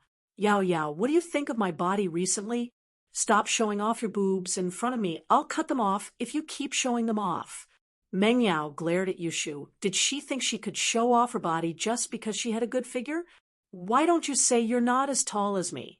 You've got all the nutrients in your boobs, and I've got all the nutrients in my bones. Oh, I'm not showing off." Yushu sat back on the sofa, depressed. Why didn't anyone praise her body? Seriously, she couldn't just show it to anyone, not even Meng Yao, who was the only one she could look at. Yushu felt helpless. "Go show off to your shield, bro. I'm not interested in you. Go away. I want to watch TV," Meng Yao said as she looked at Yushu disdainfully. "You're showing off here and there. Aren't you just going to let other men touch you?" "Oh, I want to, but I'm afraid you won't agree, Yao Yao," Yushu said as she looked at Meng Yao. "Why wouldn't I agree?" Meng Yao didn't want to talk to Yushu anymore. "You're the main wife, so the main wife gets priority. You should be the one showing off first. I'll have to wait behind you," Yushu said with a grin. Meng Yao glared at Yushu. "Can't you calm down a little? I've noticed that you're the most obedient when Lin Yi's at home. I've finally realized the benefits of having Lin eat at home." Yao Yao, you miss Shield Bro too?" Yushu blinked as if she discovered a new continent. She waved her hands around on the sofa as she asked, "What do I miss?" Meng Yao said, a little annoyed, "I just want him to come back soon so you can have some peace. I can't take it anymore. I've been holding it in for 10 years. Meng Yao realized that she was at the end of her patience, especially since Lin Yi had been staying at her house for a while. Meng Yao had gotten used to Yushu's behavior, and now that Lin Yi was gone, Yushu was back to normal. Meng Yao prayed that Lin Yi would come back soon. The door to the villa was open from the outside. Wah! Menyao's eyes went wide as she looked at the door in shock. No way. Her prayers had come true this quickly? Linny was back. Her dreams had come true? Yushu was stunned as well. She'd been dancing around and making fun of Mengyao just a moment ago, and now Linny was barging in. Most importantly, the sofa Yushu was sitting on was facing the villa's doorway, and he could see every part of her body clearly. Ugh. Did I come back at the wrong time? He gulped as he realized that moving his eyes away from Yushu's body was a very difficult decision, so difficult that he couldn't complete it. In actuality, He had been drooling over Yushu for a long time, but because she was Menyao's best friend, He hadn't dared to show it too much. But today, this was a golden opportunity, and it'd be a waste not to see it. Besides, Master Lin comforted himself that this was an accident, and that Yushu was the one who'd asked him to see it. Cover your eyes. You can't look. Mengyao finally snapped back to reality and screamed, stopping Lin Yi's perverted behavior. Oh, Yushu raised her hands, and just when everyone thought that she was going to cover her chest, Yushu covered her eyes with her hands.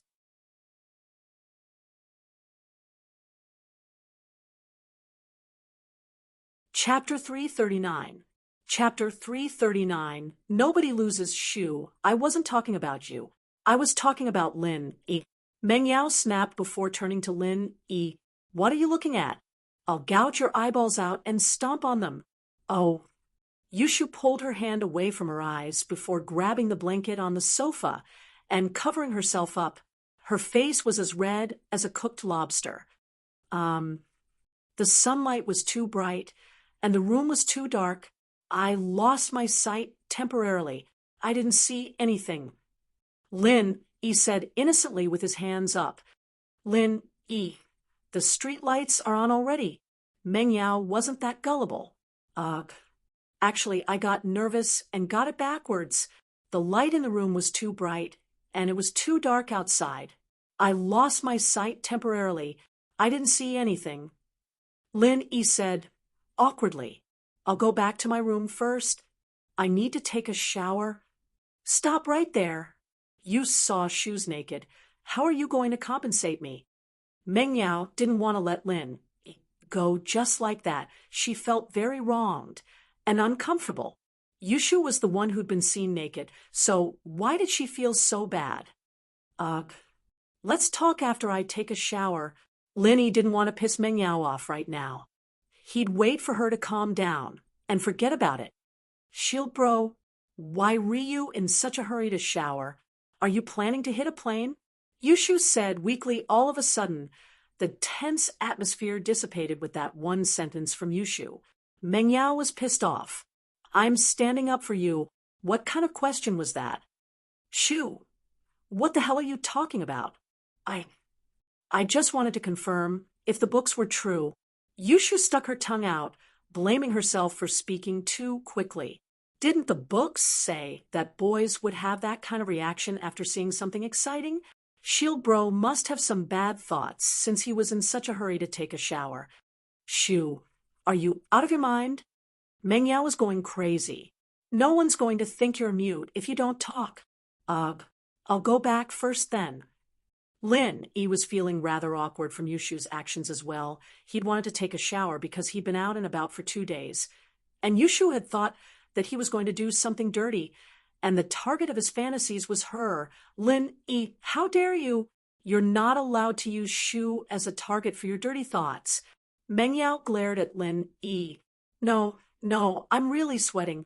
I just want to take a bath. If you don't believe me, you can watch. Couldn't help but laugh at the end. Pervert. Mengyao humphed. Who wants to watch you? Ran back to his room and let out a long breath. That was way too exciting. Why didn't time stop? He didn't know how long he'd have to wait for the next time. Of course, could just sneak up to the second floor at midnight and watch without anyone noticing General Weiwu was just a decoration. But that was way too perverted, and didn't want to do it. If he wanted to see, he'd do it openly, even if Yushu didn't let him see. A few accidents like this was enough to satisfy Lin. Shoo, look at you, you're a girl. How are you going to get married if you let him see everything? Meng Yao said helplessly after Lin Yi left. Shield bro's not an outsider. He even kissed me. Yushu blushed at the memory. Kissed you? Meng Yao paused, realizing something she didn't know. When did he kiss you? She only knew that Lin Yi had pinched Yushu's boobs, but she didn't know that Lin Yi had kissed Yushu. What other secrets were these two hiding from her? Yushu realized that she'd let the cat out of the bag, but it was too late for regrets. It's not that. Actually, when I fell into the water, Shield Bro was afraid that I'd choke, so he kissed me on the mouth. Why didn't you say that earlier? Meng Yao was pissed. Shoo, you're a girl. What are you going to do if he kisses you and looks at you like that? No, we have to get him to take responsibility. It's not that serious, is it? Yushu jumped at Meng Yao's words. Lin Yi had taken advantage of her so many times without her noticing. How is it not? No, I have to talk to my dad. We can't let him stay here anymore. It's too dangerous. Meng Yao didn't mean what she said. Her heart was in a mess. All right, Yao, it's not like we got the short end of the stick. Didn't we see Shield Bro going to the washroom at school? Yushu said with a straight face. So we're even. He got the short end of the stick too. He's at a disadvantage too? Meng Yao was speechless. She couldn't understand her best friend's thoughts with common sense. But Meng Yao was a little puzzled. Yushu wasn't someone who would let herself get taken advantage of easily. If she told her brother Yuqian about this, he'd come over and beat up Lin Yi. But could Yuqian beat Lin Yi? In Meng Yao's impression, Yuqian was very strong. And other than Lingshan, everyone else was subdued by him. But according to Shu, Lingshan was completely dominated by Lin Yi, using her phone to take pictures of Yushu playing with sand and sending them back to Lin Yi. Was this something that Lingshan would do in the past? Why don't we peek at him while he's showering? Yushu made a tempting suggestion. Meng Yao would be lying if she said she wasn't curious. But if she peeked at Lin Yi showering, wouldn't she become a pervert? And so Meng Yao wouldn't agree to Yushu's suggestion. Shu, you're getting more and more open-minded. This isn't a good sign. This is the sign of a girl losing her virginity. Is it that serious? Yushu was shocked as well, and her face started to blush. It was true that she wasn't repulsed by him at all. Other than the fact that her heart was beating really fast, she wasn't complaining at all after being hugged and kissed by him. Yushu didn't know if that counted as having a good impression of him, but Meng Yao's words sounded quite serious. Yes, it's serious. So, if you don't like Lin Yi and don't want to marry him, you better stay away from him, Meng Yao warned solemnly.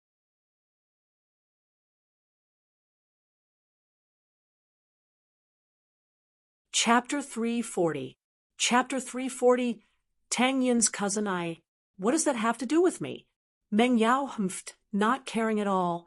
Don't tell me you'll marry whoever I marry. Shu, you're getting more and more out of character. Nah, I think it's pretty normal. Yushu said as she rubbed her head. Come upstairs with me and put on some clothes. Don't be so open next time. Meng Yao said, not bothering to talk to Yushu anymore as she dragged her upstairs. After a hot shower, Lin Yi felt refreshed from head to toe. Every pore on his body had opened up. He laid down comfortably on his bed and turned on his phone. After he turned on his phone, he received a lot of text messages. The first one was from Wang Xinyan when she got on the plane, sending her phone number to Lin Yi. Lin Yi saved the number and looked at the messages. Some of them were from Kong Xiaobo, reminding him to come back this weekend for his second grandpa's birthday party. The last one was from Tang Yin. It was a short message. When are you going to school? Lin Yi quickly texted Tang Yin back. I'm done. I'll go to school tomorrow. Tang Yin jumped when she heard the notification. She didn't want to tell her mother about her phone, and she forgot to put her phone on silent. Whose phone is that? Old Tang, is that your phone? That's not my voice. Mrs. Tang was busy preparing dinner when she heard the notification of a text message on her phone. It's not mine. That's not my phone. Isn't that a Nokia's message? Mr. Tang was lying on the sofa in the living room as he looked at his phone. Old Chang's Nokia next door. Sounds like this. Whose phone is that? That's weird. Did you hear that? Mrs. Tang asked. It's mine. Tang. Took her phone out of her pocket. She couldn't lie even if she wanted to, and she wasn't good at lying anyway. Yours? Mrs. Tang looked at the phone in Tang Yun's hand curiously. When did you get a phone? I didn't buy it. Lin gave it to me. Tang lowered her head, blushing like a child who had done something wrong. Lin bought you a phone? Mrs. Tang didn't scold Tang but smiled instead. Let me see. It should be 1,000, right? Mom. Tang wasn't happy. Not only did her mother not scold her, but her attitude made her think that she was snobbish. This child. Don't be shy. Mrs. Tang glared at her daughter. What's wrong with buying you a phone? Your dad hasn't bought me a mobile phone yet. I even bought the counterfeit phone I'm using with my own money. Tang Juching lowered his head. Every time this happened, he hated himself for being useless. He was injured and lying on the bed like a cripple. Not only could he not go out to earn money, but he also had to burden Tang Yun and her mother with medical fees. Sometimes Tang Juching wanted to die, but when he thought of his wife and daughter, he couldn't do that. Although his wife often scolded him for being useless, she still loved him from the bottom of her heart. Tang Juching could feel this. It could be seen from the way his wife left early and returned late at night to take care of the family. Mom, Dad's actually really nice to you, compared to the surreal feeling of being with Lin Yi. Tang Yun felt that her parents being together was the true happiness. I know he treats me well. Otherwise, I would have left him a long time ago. Mrs. Tang had a sharp tongue, but a soft heart. She snorted and said, But, don't be like me. I've fallen in love with your father for the rest of my life, and I've accepted my fate. You can't suffer like this. Tang Yin knew that her mother wanted to talk about her, and Lin Yi, but was Lin Yi and her suitable? Tang Yin had a feeling that her life wasn't real. Maybe one day, Lin Yi wouldn't like her anymore. Dang, dang, dang. Tang Yun and her family were talking when a knocking sound came from the courtyard. Mrs. Tang put the bowl and chopsticks on the table and walked out of the house to the yard. Who is it? Ani. It's me and Wei. A girl's voice came from outside the door. Is it Dan? Why are you here so late? Mrs. Tang recognized the girl's voice. It was Wei's childhood friend, Dan. She opened the door as she spoke. Dan was anxiously pulling a stubborn boy. She saw Mrs. Tang as if she had seen her savior. Ani, hurry and talk to Wei. He wants to sell his kidney. What? Mrs. Tang jumped at Dan's words. What's going on? Wei, you want to sell your kidney? And don't worry about it. Xiao, Dan dragged me here and asked you to persuade me, but it's useless. I'll have to sell my kidney anyway. Xiao Wei said resolutely with a resolute expression on his face. Tang Yun heard her cousin's voice from inside the house. She was shocked when she heard that he was going to sell his kidney. She quickly ran out of the house. Wei, what did you say? Why do you want to sell your kidney? What nonsense are you talking about? Sis, it's none of your business. You can't do anything about it. I have to sell my kidney or Dan will be in danger. Wei said, Dan, take Wei inside first. Tell Ani what's going on. Why are you selling your kidney for no reason? Mrs. Tang saw that her nephew didn't look like he was joking and panicked. Selling a kidney wasn't a joke. How could he sell it just like that? Dan pulled Wei into the house and was on the verge of tears. Tang insists, hurry and talk to Wei. He won't listen no matter what I say. He wants to sell his kidney. Wei, tell Ani, why do you want to sell your kidney? Tang Yin didn't know what to do. She thought it was a joke before, but Wei didn't look like he was joking at all. Sis, even if I tell you, it's useless. I need money now, but your family situation isn't much better than mine. If I don't sell my kidney, how am I going to raise money? Lil Wei shook his head. What can't we solve? We can find a way to borrow money. We don't have to sell our kidney. Mrs. Tang walked over and persuaded. Wei, how much money do you need? 150,000. Where can I borrow money from? My period is sick, and we haven't collected enough money yet. If I could borrow money, I would have done it already. Wei sighed. Ani, sis, I know you guys are doing this for my own good, but I have no other choice.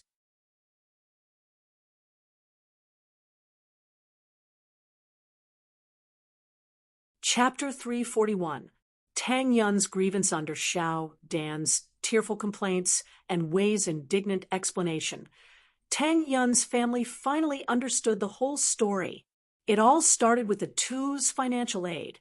Xiao Wei and Xiao Dan were both from a small county near Songshan. They were neighbors since they were young and could be considered childhood sweethearts.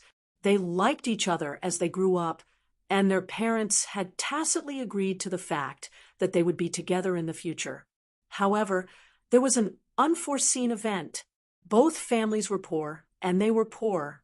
They had to live frugally, let alone pay for school. When Wei and Dan were in elementary school, a few big bosses came to the village and offered financial aid to poor children. Everyone was overjoyed when they heard the news, and Wei and Dan successfully went through elementary school, middle school, and vocational school with the help of the same boss. They were about to graduate, and according to the agreement they made with the boss, they would work for free for a period of time after they turned 18 as repayment for their financial aid. Originally, this agreement was only a symbolic form. Many students in the village went to find their respective bosses for financial aid, and it was only for a period of time. It was considered as returning the favor. Little Wei and Little Dan thought that they would be the same, but they didn't expect that after they went to the big boss's company, the big boss took a look at Little Dan and made her a secretary, while Little Wei was assigned to be a security guard. Both of them were paid according to normal employee treatment. It was not easy to find a job these days. Little Wei and Little Dan found a formal job before they graduated, so they were naturally quite happy. While they were grateful to their boss, they also decided to work hard to repay their boss's kindness. But who would have thought that the nightmare would begin? The boss didn't have any good intentions in making Dan his secretary. He started drooling over her beauty and body the moment he laid eyes on her. Dan wasn't very pretty, but she was young, fresh, had good skin, and a good figure. The boss was tempted and prepared to take her for himself. In the beginning, the big boss only expressed his intentions very subtly. After being flatly rejected by Xiao Dan, he began to show his ferocious face and began to touch Xiao Dan more and scrupulously. Dan naturally told her boyfriend Wei after being wronged, and in a fit of rage, Wei brought Dan to the boss and told him that they wanted to resign. They couldn't afford to offend him, but they could at least hide from him. They could quit, right? Wei wasn't stupid. He knew that they couldn't afford to piss off the boss. He heard that the boss had connections in both the underworld and the underworld, so he could only tactfully express his dissatisfaction and request to resign. As a result, the big boss turned hostile on the spot and said, "Resign? Impossible." According to the original contract, Lil Wei and Lil Dan had to work for the company for 3 years after they turned 18 before they could leave. Otherwise, it would be a breach of contract, and they would have to pay for all the scholarships and interest. Of course, this contract was only symbolic at the beginning. Many students sponsored by other bosses did not go to work. They just regarded it as a kind of charity. But when it came to Dan and Wei, there was nothing they could do if the boss wanted to take it seriously. They were dumbfounded when they saw the contract, not knowing what to do. The boss had already torn off all pretenses, so he didn't hold back at all. He told Dan that if she became his mistress, she wouldn't have to pay back the money and would get a raise in the future. Wei, on the other hand, would continue working as a security guard and wouldn't have to resign. If she didn't agree, then he would return all the financial aid within 3 days. Wei and Dan were dumbfounded. Where were they going to get that much money in 3 days? The financial aid the boss had given them was at least $150,000. How were they going to pay it back? Wei had no choice but to contact a company that sold his kidneys to pay back the debt. He didn't want Dan to be wronged. He couldn't accept his girlfriend becoming someone else's mistress. Tang Yin's family knew about the financial aid, and they thought that Wei and the others were lucky to be helped by a rich boss. But now it seemed like it was a misfortune. Ani, please think of something. Wei can't sell his kidney. I heard that his body would be in terrible shape if he sold his kidney, and he wouldn't be able to do anything in the future. Dan was on the verge of tears as she looked at Mrs. Tang pitifully. She tried to persuade him, but Wei didn't listen. Wei, don't do anything stupid. How about this? I've saved 20,000 kwai over the years. Use it first, and I'll think of something else for you. Mrs. Tang said, as she went to look for the bank book, Ani, it's okay. 20,000 isn't enough to do anything. That's money for my uncle's surgery. I can't just use it. Wei quickly stopped her. Ani, you know how close I am to Dan. I can't push her into the fire pit. However, what Xiao Wei said was the truth. He could not push Dan into the fire pit, and he needed 150,000 yuan. No one else could help him. If Mrs. Tang had 150,000 yuan, she would have done her husband's surgery a long time ago, instead of dragging it out until now. Can you give Linny a call? Borrow some money from him? Mrs. Tang hesitated as she looked at her daughter. Wei was the only son in her family, and they were counting on him to carry on the bloodline. Selling his kidney would be a problem for him to take care of himself in the future. Tang Yin paused, not expecting her mother to ask Lin Yi for a loan. It wasn't 3,000 or 5,000. It was 150,000. How was she supposed to ask for it? How was she supposed to pay it back even if she did? It was such a large sum, and she couldn't possibly pay it back. Ani, who's Lin Yi? Dan hadn't heard of the name before. Who in the world could borrow 150,000 in one go? He's your Tang Yin's boyfriend. He's pretty rich. Mrs. Tang explained. Mom, Lin Yi isn't my boyfriend. We're not related. Tang Yin blushed as she looked at her mother. How could she say something like that? He gave you a phone already. How is he not your boyfriend? Mrs. Tang was panicking as she looked at her daughter. Yin, you're not going to abandon your brother, are you? Are you going to watch him sell his kidney?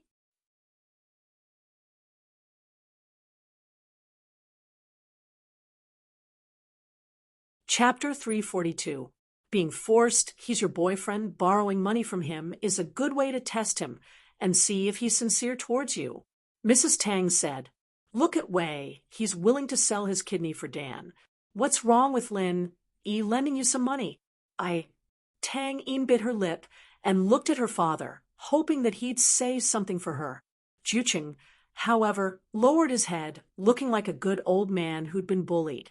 Juqing was blaming himself for his uselessness as well. If he were successful in his career, the family wouldn't be in such a difficult situation. Sis, is brother-in-law really that rich? Wei couldn't help but ask after hearing his aunt's words. Who would sell their kidney if there was any other hope? Little Wei was forced to sell his kidney because he had no other choice. However, if he could solve the problem by not selling it, he would not be so stupid as to sell his kidney. Wei, don't listen to my mom. He's not your brother-in-law. He's just a classmate. Tang Yin felt conflicted as she looked at Wei's hopeful eyes. She knew that if she were to borrow money from Lin Yi, then their relationship would become complicated. But if she didn't borrow money, Wei would have to sell his kidney. Sis, why don't you ask him? Little Wei was sure that the person his aunt was talking about was his sister's boyfriend.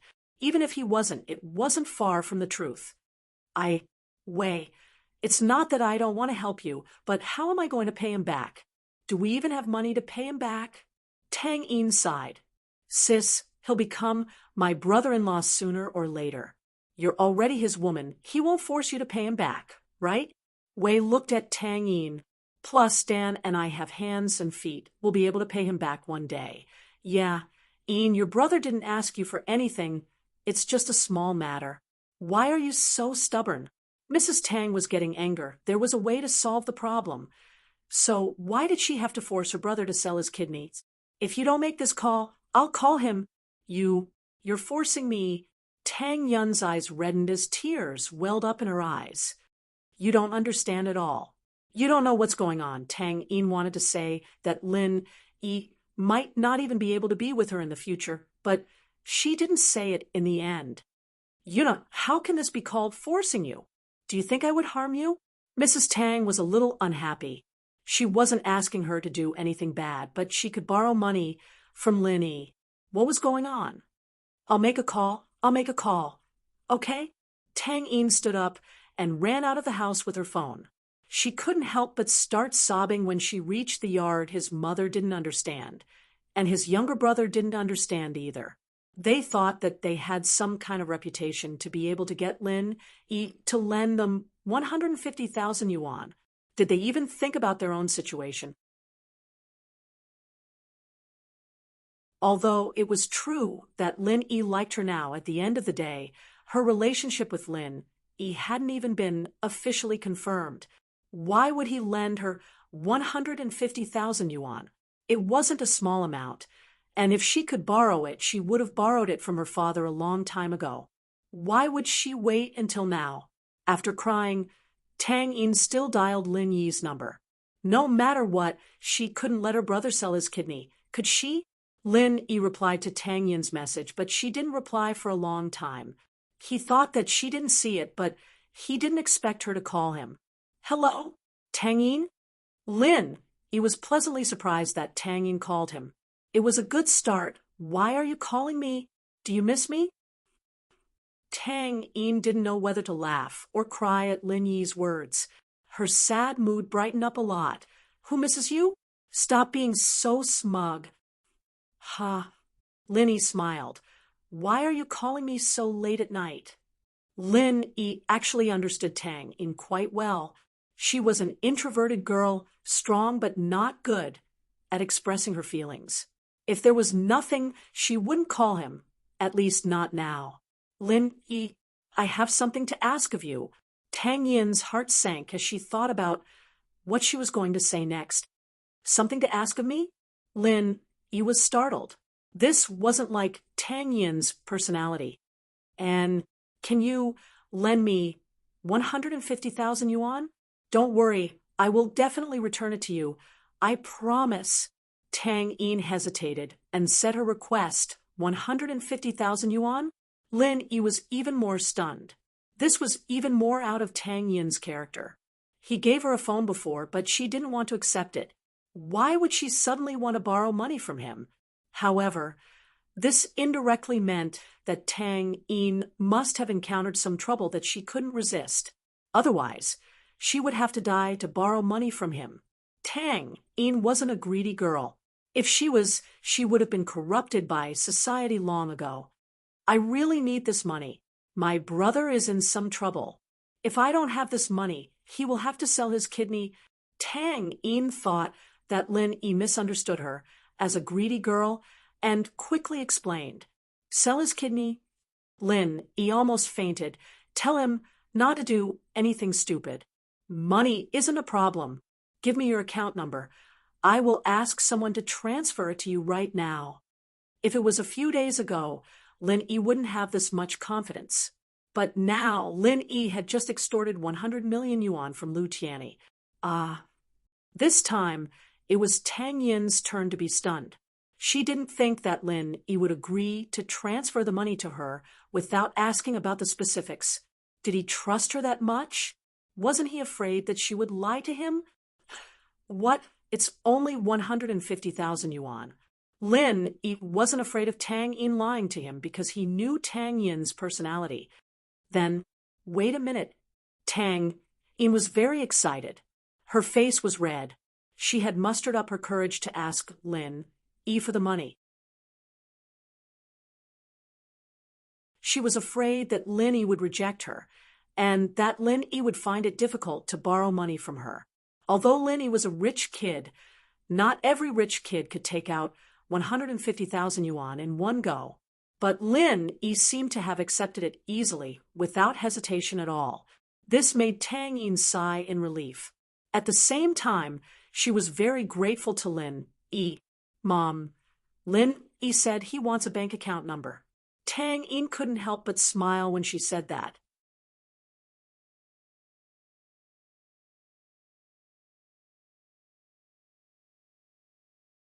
Chapter 343. Chapter 343. Worries of happiness on one hand. She felt very happy and sweet. Fun's ex-boyfriend didn't even lend her 20,000 when her family asked for it, let alone 150,000. Although her words were sweet and sweet, in the end, Xiaofan still ended up in such a state. Thinking back, other than being a little domineering, Lin E didn't seem to have said anything sweet to her at all. But in critical moments, when she needed help, when she was the most helpless, Lin E would always appear at the right time. On the other hand, Tang Yun felt that she owed Lin E a lot, to the point where she couldn't pay him back. Tang Yun didn't think that she would be able to pay Lin E back in a couple of years, nor did she think that way and the others would be able to pay her back. Was it really like what her brother said? She was his now and didn't need to pay him back. It was easy to say, but difficult to do. You borrowed it already? Mrs. Tang thought that her daughter would have to pay a price to talk to Lin E personally. Mrs. Tang wasn't an idiot. She had seen through the fickleness of the world. And while it was a bit like she was pushing her daughter into a pit of fire, it wasn't entirely the case. Lin E was different from the calm Ming Xiaofan knew. He wouldn't leave her after playing with her, would he? Besides, Xiaowei was the only son in her family. As his aunt, if she didn't stop him from selling his kidney, her father wouldn't let her go. In her family in the countryside, the patriarchal concept was very strong. Mrs. Tang didn't think that her daughter would borrow the money with just a phone call. She was happy and surprised, but also regretful. I should have borrowed 50,000 more, and we could have done the surgery for your dad. Mom. Tang Yun frowned unhappily. Did she think that Lin E was some kind of money tree that he could borrow as much as he wanted? Girl, are you stupid? Can't you borrow more than once? Mrs. Tang was thinking that the money couldn't be borrowed for free, so she might as well borrow more. Mom, what are you talking about? Tang Yun panicked. If you keep this up, I won't borrow any more. Not a single cent. All right. I won't say any more. Mrs. Tang looked at her daughter resentfully. She thought to herself, why can't my daughter see the light? Get more money when he likes you, and you'll have money even if he doesn't want you anymore. Mrs. Tang couldn't be blamed for having such snobbish thoughts. Anyone would have the same thoughts if they had to support a family like this on their own. Mrs. Tang was really scared of being poor. She didn't want to be poor anymore. Love was important, but without money, what was there left? If it weren't for the fact that she still loved old Tang, she would have divorced him a long time ago. But so what? Old Tang wasn't the only one injured in the factory. How many families had already divorced? That was why Mrs. Tang was encouraging Tang Yin to ask Lin E for the money in her mind. Getting the money in her hands was the only thing that mattered. How could she not know what her mother was thinking? But Tang Yun couldn't understand her mother's thoughts. The hardships of life hadn't erased her self-reliance. But right now, Tang Yun still couldn't understand her mother's thoughts. The hardships of life hadn't erased Tang Yun's self-reliance. Tang Yun, what's wrong? 150,000 isn't enough? Lin E heard Mrs. Tang's nagging and asked with a smile, No, don't listen to my mom. Tang Yun remembered that she was still holding the phone and that Lin E had heard her conversation with her mother. She was embarrassed and angry at her mother's greed for money. Mrs. Tang found a bank card. They only had 20,000 in savings, and this was the only card they had. She carefully hid it under the mattress. "Ian, give me the phone," Mrs. Tang said as she tried to snatch the phone from Tang Yun. Tang Yun wouldn't give the phone to her mother. She didn't know what her mother would say if she gave it to her. "Give it to me. I'll read the card number to him." Mrs. Tang had no choice but to give the card to Tang Yun. Tang Yun was about to read the card number to Lin Yi when Lin Yi said, "Text it to me in case the transfer is wrong and the money's gone." I'll send it to you then." Tang Yun jumped. She didn't know that Lin Yi was only teasing her. The card number didn't match the name, so the transfer couldn't be made. Lin Yi dialed Xu Amin's number after receiving the card number from Tang Yun. "Yi, where have you been these 2 days? I called you, but your phone was turned off." Guan Xuemin's voice came through the phone before Lin Yi could say anything. "Oh, Grandpa Guan, what's up?" Lin Yi didn't think that Guan Xuemin would look for him these 2 days. "Yesterday, Lu Tianyi brought Elder Lu over.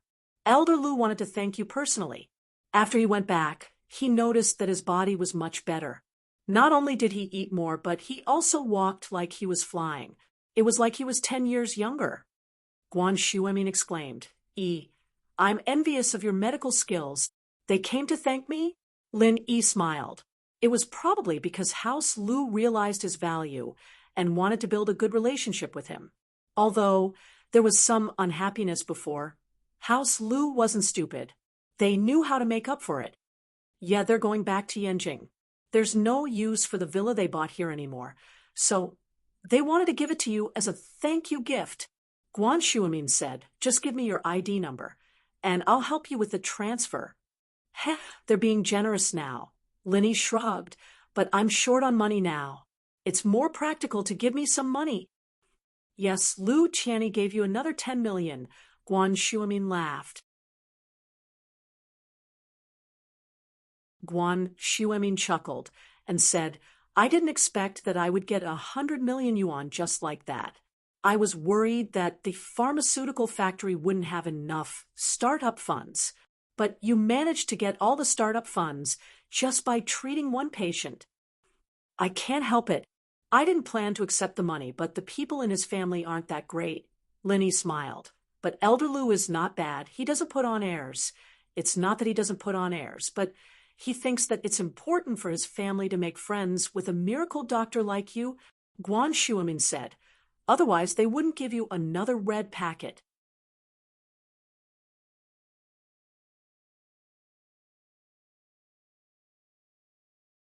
Chapter 344. "Thank you, brother-in-law, right? E. What did you call me for?" "I was too busy talking about my business." Xuemin suddenly remembered that it was Lin Yi who called him. "It's like this, Grandpa Guan. I'll give you an account number. Can you transfer 200,000 to me?" Lin Yi told Xuemin the account number Tang Yun had sent him. "Yeah, all right. I'll have XIN transfer the money to you through online banking," Xuemin said without even asking what Lin Yi was planning on doing after writing down the account number.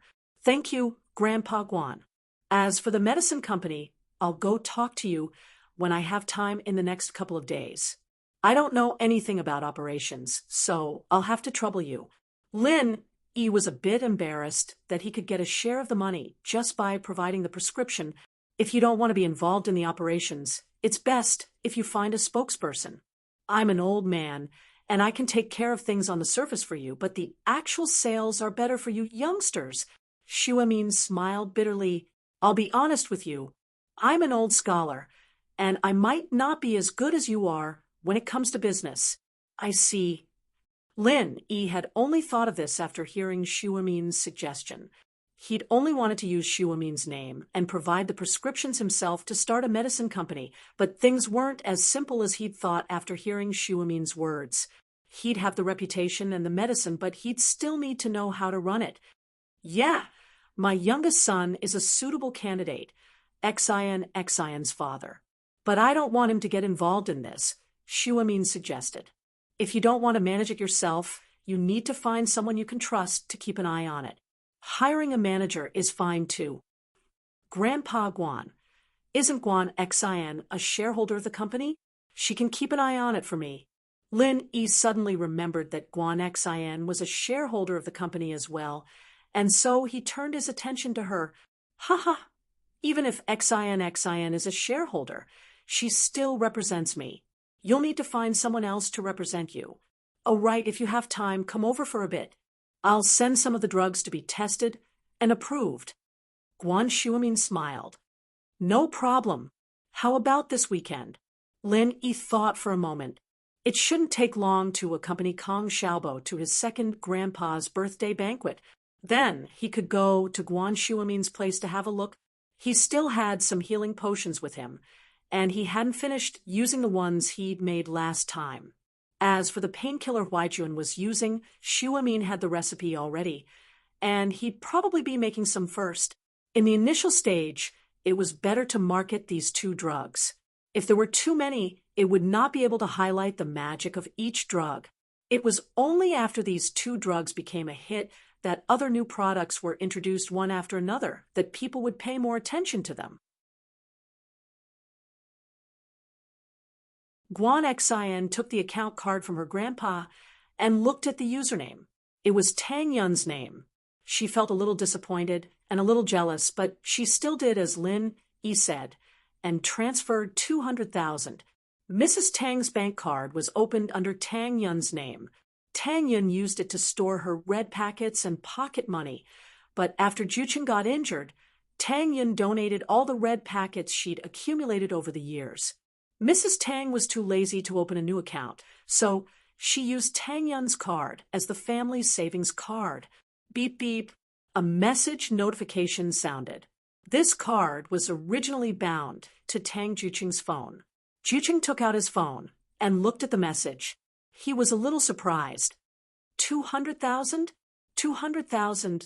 Mrs. Tang was surprised at first, but then she was overjoyed.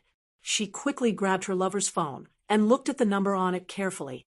She counted the number of zeros on it again and again until she was sure that it was 200,000 and not 20,000.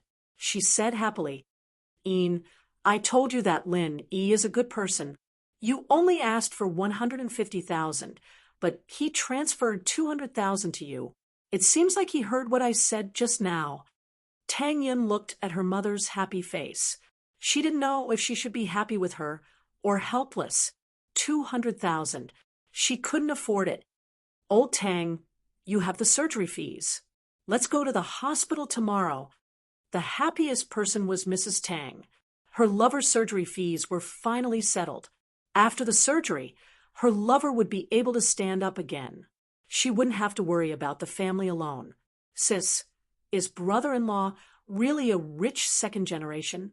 Wei was surprised as well. He felt like he was dreaming. It was just a thought before. He didn't believe that his sister would be able to borrow 150,000 just like that. He didn't think that his sister would be even more influential. He borrowed 150,000 and got 200,000. What rich second generation? Tang Yun glared at him. "He's not your brother-in-law either. You still have to pay him back." "Hey, sis, you're shy." Wei smiled and nodded. "Of course I have to, Dan, and I have to live frugally. We'll pay him back." "What do you know, you brat?" Tang Yun snorted. But then she remembered that Wei wasn't a brat. He was only half a year younger than her, and he and Dan had been dating for a long time. It seemed like he was more experienced than her. "Sis, thank brother-in-law for me. When he comes, you have to tell Dan and me.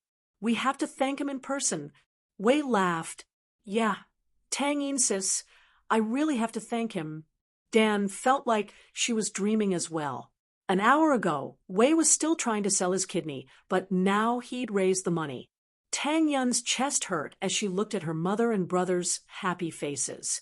Was it right or wrong for her to do this? Was this what they meant by sacrificing herself for the happiness of the whole family? Tang Yun gripped her phone tightly as she walked out of the house. She went to the yard again and hesitated, but Lin Yi didn't call. Tang Yun was annoyed. Didn't this guy treat money like it was money? He transferred 200,000 and he didn't even call to check if it was in the account. What if he lost it? Tang Yun dialed Lin Yi's number again. Hello? Linny? Tang Yun saw that Lin Yi didn't respond and asked, Lin Yi responded, What are you doing? Why aren't you talking? Tang Yun was confused. Drink some water. It's done. Lin Yi put down the cup in his hand. Tang Yun's call came in while he was drinking. You're tuning into the Mystic Fist YouTube channel. Don't forget to subscribe and join us on this journey to catch the most captivating stories.